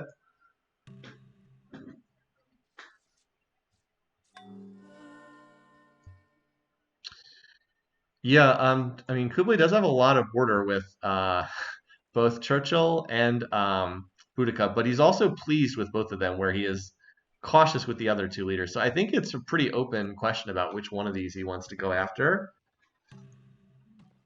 It's really just his call of who he wants to hit next. He's got all the factories, or is working on getting all the factories done.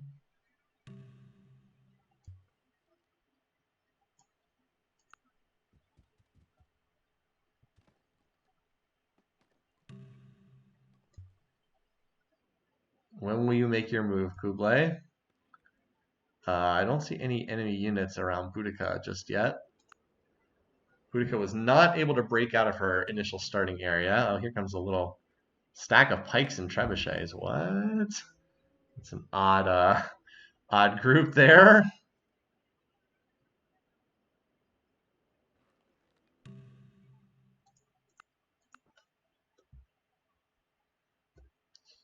We're going through a lot of turns here without much happening. Churchill is slowly crawling towards assembly. Oh, here we go. Or attacking Roosevelt. Okay. Interesting target. Interesting. Why couldn't you have done that earlier in the game, and then we could have had Roosevelt first to die, like I predicted? Oh well. Boudica and Kublai could have split this guy, but no. All right, well, okay. I said kind of an odd choice, but I mean, Roosevelt's not going to put up a whole lot of resistance here, to say the least. He is going to build some mutual military struggle bonus with Boudica for what that's worth, depending on how long this war lasts. He's actually friendly towards her, largely thanks to that you have wisely chosen your civics bonus from both of them being in bureaucracy. They'll lose that if either one of them drops the civic. I don't think he's going to gift Atlanta back to Boudica either. Well, that certainly makes Boudica's situation a lot easier. It is a real question about who's going to finish in second place in this game, though, behind Kublai Khan. So, like, there's like Churchill and Ashoka are really close in score. So I think they're both have a decent shot at it. Yeah, this time Atlanta's not likely to get given back. Churchill might idiotically backstab. I don't think so. I guess he could. He is cautious. That would be a very dumb decision. Well, he says we have enough on our hands right now. Does he plot war it? Does anyone know? Does he plot it pleased? I don't know off the top of my head. Oh, that's right. He's in a war. That's right. Duh. He's currently in a war. I'm sorry. So he's not plotting war. He's in one right now with Boudica. Yeah. So yeah, he's still fighting. Well, now he made peace with Boudica though.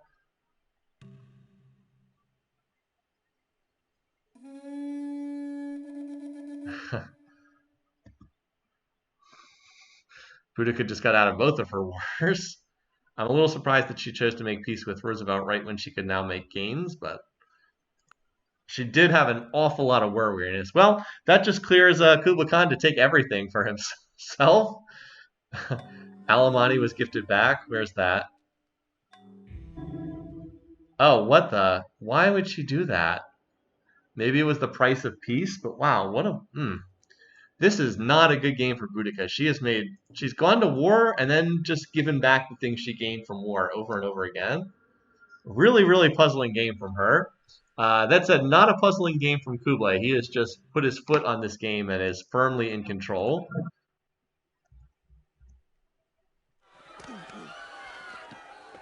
With 2 cities getting captured this turn. Yeah, he's kind of seized control of this and built the Pentagon. Okay.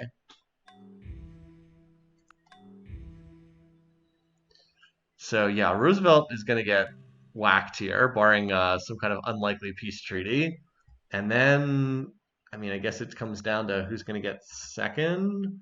This is I don't think this is going to be enough land area to trigger domination. It's going to take longer than this, I think, to yeah, I think it's going to take a little bit long. Wow, that was a big civic swap from Churchill. I think Kublai's going to have to hit somebody else after this because I don't think he gets over the top from just this amount of land. So who that is could be interesting too.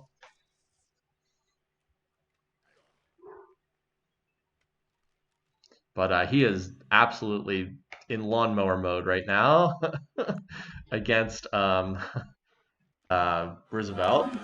just tearing through him, as you would expect. I mean, I haven't been showing the graphs as much recently because the game we know what's happening, but like, yeah, that's the game state right now.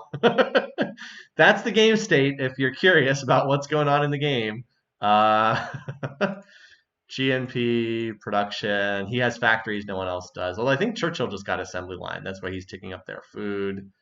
Yep, that's pretty much the story of the game right now.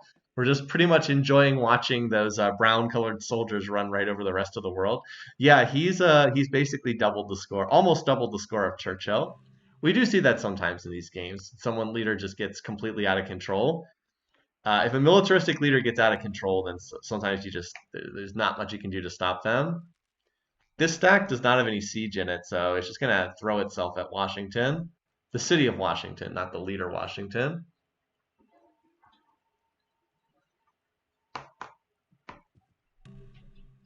So yeah, he killed almost everything in that city. Yep, just humongous stacks of cap. If you let's just see how many units he has out of curiosity. 277 units, or 294, excuse me. He has 294 units. So that's a lot of units. Roosevelt has 11 units. 11 units, okay. Is that really all he has? I think that's all he has in terms of military units. He has 3 cities left. Okay. Well, we had someone in that Hannibal versus Suryavarman showdown from what was that, game 2? Suryavarman had 1,100 units at one point when we checked. And then he got that most of them died in that nuclear exchange he had with Hannibal at the end of the game. It was pretty spectacular. If you didn't get a chance to see that, I might be counting it wrong, but I think it does give you a rough estimate at least. Gives you at least a ballpark estimate of how many units they have. Yeah, he's just, literally walking city to city, capturing them at this point.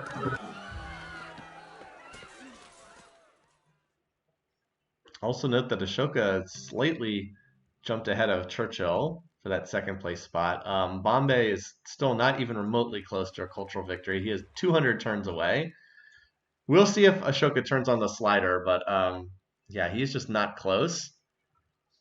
Well, as far as domination percentage, yeah, it's still not especially close there. He needs almost 20% more land area. Now, he'll get some when these cities come out of resistance, obviously, but, I mean, Kublai's still a pretty good way short of having enough land, so he's probably going to have to hit someone else.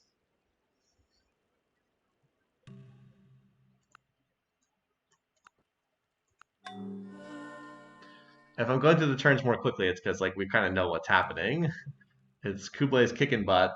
Yeah, he has 77 units on this stack. All right, yeah. So after it took us 261 turns for the first AI to be limited, it only took 30 turns for the next one. So yeah, that's pretty one-sided. Ice tiles in the water do not count. These are not land tiles. Tundra tiles do count though. Coastal tiles do not. In Civ 3, the coastal tiles did count towards domination. They do not in this game. All right. So, Roosevelt next to die. That's yet another week I've missed on first to die by having the second to die. I think I've gotten second to die multiple times in the contest, but it is what it is. So Roosevelt gets taken out. This is turn 298. Scroll this up so you can see it better. Okay, this is Roosevelt. Game 5, turn 298. That he did not get a kill. That was from Isabella, and so Kublai picks up another kill. So that does not affect the picking contest, but in the fantasy contest, Kublai gets another point, and Roosevelt got knocked out without anything. So Myth did not score any points there. Good thing Joao had a big game for Myth, because Pericles, Mao, Roosevelt not getting it done for his fantasy team. Good thing he had Good thing Myth had Portugal in the picking contest. All right, so with that, we see Roosevelt exit the game. We will not have to watch him in the wild card. And yeah, so we're back to this game state. I'll just refresh the map again. Let's look at the diplomatic situation. So we can see, all right, so as of right now, oh boy, well, there's an obvious next target. Kublai is annoyed towards Ashoka, who apparently has been spying on him, which is not the best decision. Is he already plotting? He might be. Not at the moment, no. But yeah, he's still a little ways away, so he would have to go to war with one other opponent at least if he was gonna wrap this one up. We've now hit turn 300, by the way. But I think we know the overall situation is it's just when is this guy going to go back to war again? Ashoka is not plotting war, not surprisingly. Churchill is not plotting war. Boudica might well be. No, she is not plotting war either. Okay, so we pretty much are just waiting for Kublai to go back to war again against one of these. The most likely target would be Ashoka because of the annoyed, but it's not guaranteed. And then the question of who could potentially take second place is also up in the air. Although I guess, I mean, like India is currently in second, but if Kublai comes down on Ashoka's head, then that wouldn't be the best thing. Nope, still not plotting war yet. Okay. So Kublai did the big civic swap. Free religion and free speech. What is he doing? Oh, don't tell me he turned on the culture slider. No, he's upgrading. I was like, don't tell me he turned on the culture slider. That would be he lost the was it the season 4 championship for exactly that reason. He just turned on the culture slider for no reason and then lost the game. So we have seen that. Excuse me. We have seen that happen before. He just flips on the slider for no reason. Must have captured a bunch of holy cities or something. Yeah. What is score victory date? Turn 400? It's like, no, it's actually turn 500. Don't worry. Someone will win a victory condition long before we get to that point. Someone would definitely win a victory condition before that. Boudica finally managed to get into emancipation, so she's not being crippled by emancipation unhappiness.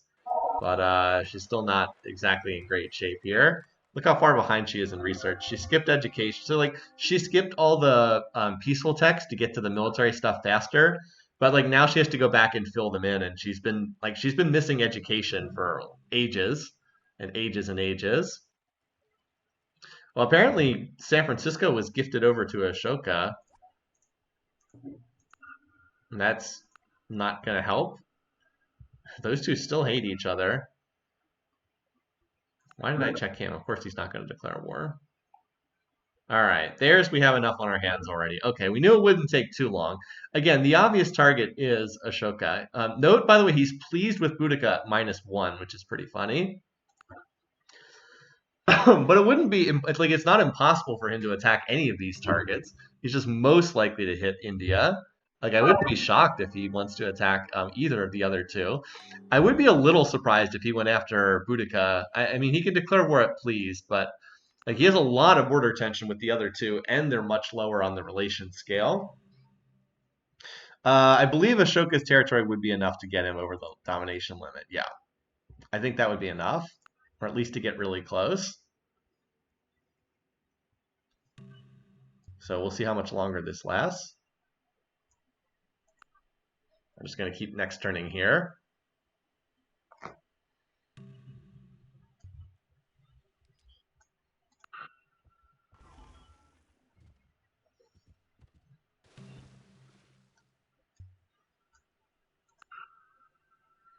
A lot of next turning here, apparently.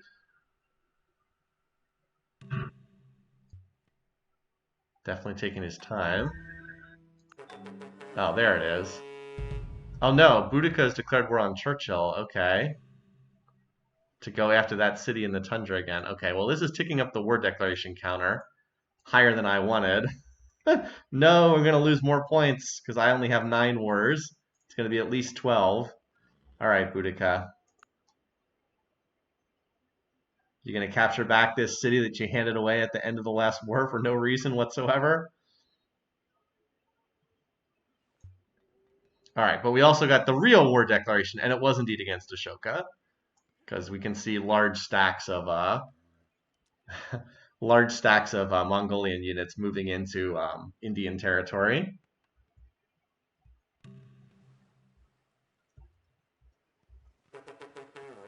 So there it is. All right. I guess I should have gone higher on the war declaration counter. So that's 12 now. Alamani captured, San Francisco captured. So the city once again changes hands. By the way, Boudica is less than 100 points behind Churchill right now, which is interesting. Close for that second place spot, potentially. If Boudica could capture one more city, she might have a chance, but she's pretty far behind in tech, so I don't really see her being able to capture a core city off of Churchill. What's the power situation like between the two of them? It's pretty even, except Churchill's marginally ahead, so I don't think she's really going to be able to do that. Anyway, the main story is what's going on between Kublai and India. His main doom stack seems to be down here. Oh wait, is that it? No. Where is his main stack? Is this it? I thought he had some huge stack. Oh well. He's got random units over here too. Whatever. He's got a decent sized stack here. 25 calves. Now, calves do much better against rifles than they do against infantry.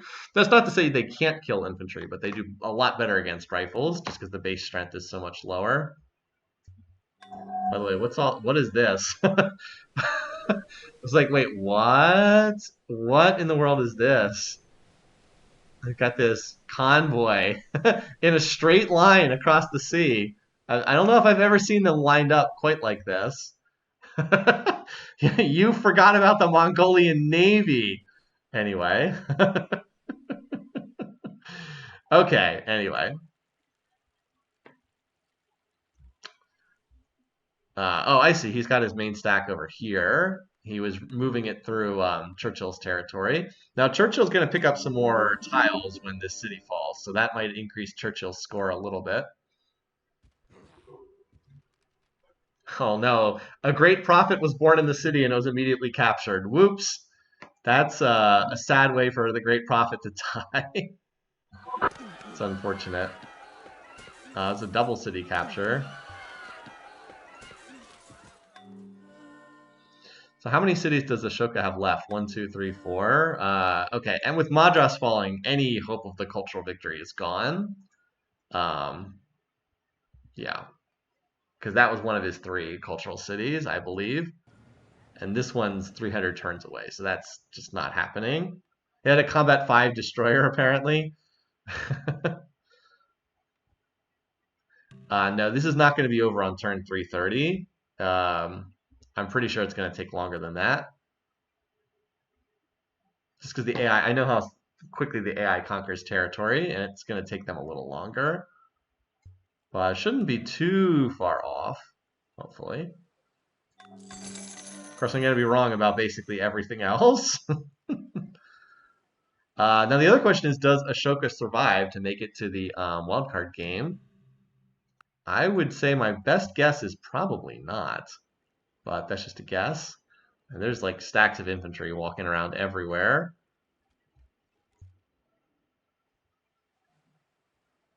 Apparently, this Varanasi is being targeted next. Looks like it lost all its city defenses. Oh, because we've got the destroyer stack down here, taking out the defenses. By the way, I probably should check in on that Churchill versus Boudica war between the two of them. As they're fighting like... Oh, here comes a Churchill stack back to try to recapture this city. I don't think this war is going very well for Boudica at all. Alright, so there's this city down here. There's 3 cities left as this conquest continues to proceed in really bizarre fashion.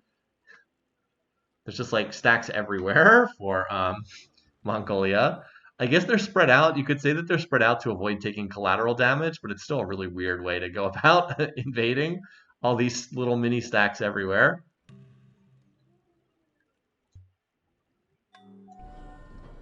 Oh, this city is about to fall. These calves should be able to take out what remains. What's still in there? 2 infantry, 3 infantry, but they're pretty beat up. Some of these units are going to be able to promote and attack again. And if not, there's another huge stack 1 turn behind.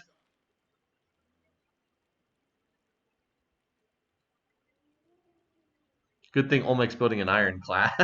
That'll do very well against those destroyers. Yeah, so they're closing in, but like they're still not quite in position to finish off. All right, well, that city fell.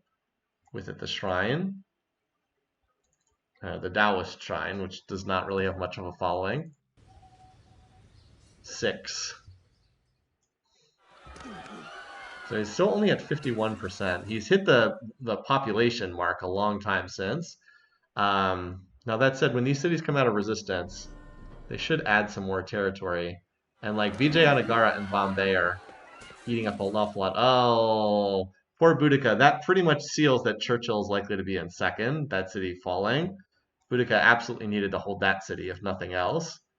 Unless, the only way so the only way Boudica gets second at this point is if Kublai comes up short on domination against Ashoka, and then he hits Churchill and takes like a city or 2 on the first turn of the war, which I suppose is still possible, but unlikely. All right, so there's only 1 city left now, Vijayanagara, and it is surrounded by enemy units.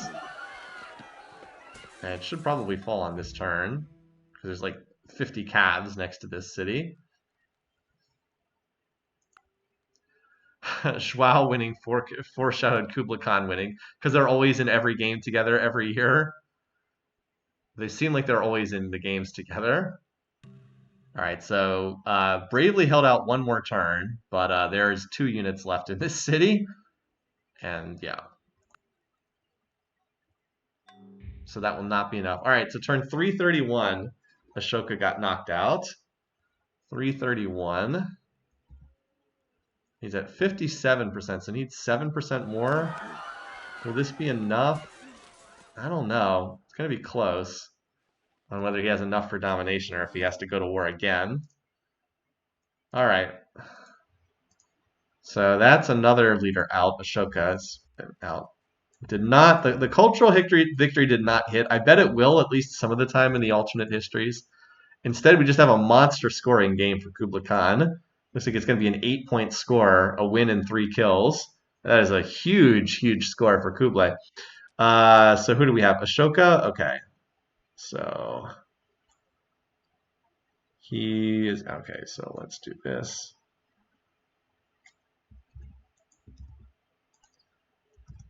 All right, so this is Ashoka game 5.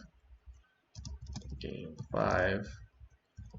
Turn 331, if I'm remembering correctly. 331. Okay. I already got the kill on there. All right.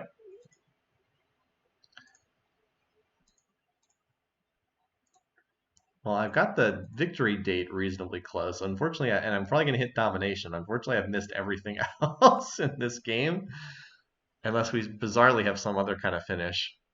I would actually kind of like it if he gets domination here, so I can get at least some points for being close on the victory date. But I don't know if he's going to have enough. I honestly don't know. 58%.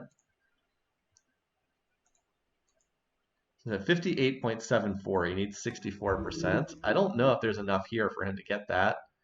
He's going to get some tiles picked up, but we'll see. If you're curious about the diplomacy, he's now cautious with both of these two leaders remaining. And is he plotting war already? No, not yet. Not immediately into plotting war, but we'll see. Just gonna check each turn to see how close he gets. All right, now he's at 59, almost 60%. Oh, the fantasy point for Kublai Khan. Thank you. Yes, I will add that off screen. That was a point for Cutter Axis, who's actually doing quite well in fantasy as well. All right. I did get it off. You didn't see it, but I did get it. All right, 59.85%.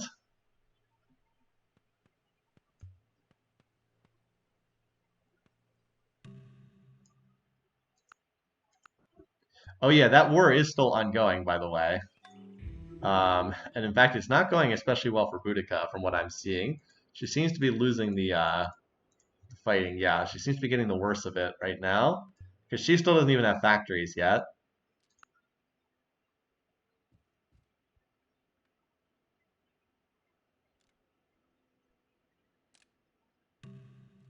All right, what's the percentage now? It's 61. Yeah, he's still 2.5% short. I don't think he has enough tiles here to hit this. Interesting. And Boudica captured another, or had another city captured. Ironically, if Boudica loses, like, this city here, Kublai's borders would spread out and grab more territory. Ironically, but yeah, I don't think he has enough. I don't think this is going to get him what he needs. I think he has to go to war one more time in order to get what he needs. Yeah, didn't need this city to be completely surrounded by English culture. So yeah, I don't think this is enough. I think that the game's going to go on until he can. Um, I think the game's going to go on until he can go to war again against somebody, which I presume will happen relatively quickly. But yeah, I think he's short by like 2%. It's hard to win by domination on these maps. It takes a lot of conquest to do that. If Boudica loses Christians to the north, yeah, would also gain tiles. But he's what is it? A little over 2% still needed, but like all the cities have come out of resistance and popped their borders. There's really no additional tiles to gain. Like maybe if you turn the culture slider on and ran it at 100%, he'd pick up a few tiles, but he's a little bit short right now. Unless Boudica loses some territory to Churchill, yeah. Creative's not going to do much to move borders, not at this stage of the game. There's too much accumulated culture. He's not really going to move the borders. Yeah, he's not plotting at the moment, so we could be here for a little bit. I'll just keep an eye on this war between the two. So yeah, I was hoping we could win. I was hoping that would just end the game, in part because this game's pretty done at this point, but also because it would have the victory date within 10 turns of my 330, which is where you score the extra points, but that did not happen, sadly. And he is not plotting war at the moment, so yeah. So we're kind of stuck here with him 2 percentage points from domination. Although, yeah, if this city falls, it actually will give more tiles towards Kublai, although not a ton, but it would give a few more. Or, yeah, if you said if he hits Churchill, I think Churchill's far enough ahead that him going to war with Churchill would probably not put Boudica ahead. But, you know, if he snaps off a couple high population cities right on the border. So yeah, we're just, you know, checking in every now and then to see are you plotting war? Where are you in terms of domination? You are at, oh wow, he's at 63.79. So he might go over on like the next turn.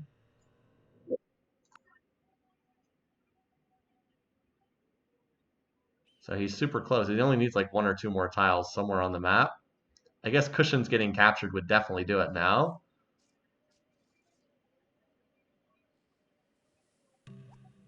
Oh, there it goes. He just got over the top on his own. Okay. He didn't even run the slider or anything. I guess he just picked up the tiles he needed. Ah, why didn't I go like turn 340 instead of turn 330? Oh well. Domination victory for Kublai Khan, 343. There it is. So the pool one leader finally hit. Congrats to all of you who stuck with them. I picked the pool one leader every week until this week when I didn't pick, and this is the week it hit. So of course, of course, I do think Kublai is the strongest leader on this map. I'm more convinced of it now than I was before the game started. I think he'll win more than any other leader, but I do think this game's pretty wide open in terms of what happens. So turn 243. Kublai winning a domination. Let me just mark that down. Domination, turn 343. At least I actually picked domination, so I'll get at least some pity points. I actually would have had a decent score if I'd picked Kublai to win. All right, let's do our view of the replay before we get to the contest stuff. All right, what was significant about this? Well, I think so. A couple things stood out from what was noteworthy. Obviously, one of the biggest early was the Roosevelt declaring war on Ashoka. That was the biggest early thing. That was just so weird. I can't imagine that that's going to happen in most other games. Obviously, helped the warmonger leaders on the top side of the map. Um, the other thing I think that really was significant is Boudica's religion never spread to anyone else. I think that hurt her a lot. And I think that she would have had better success in this game if her religion had spread. Now, the other thing that happened in the mid game was the Cyrus attack on Kublai slowed him down, but did not change the overall trajectory of the game.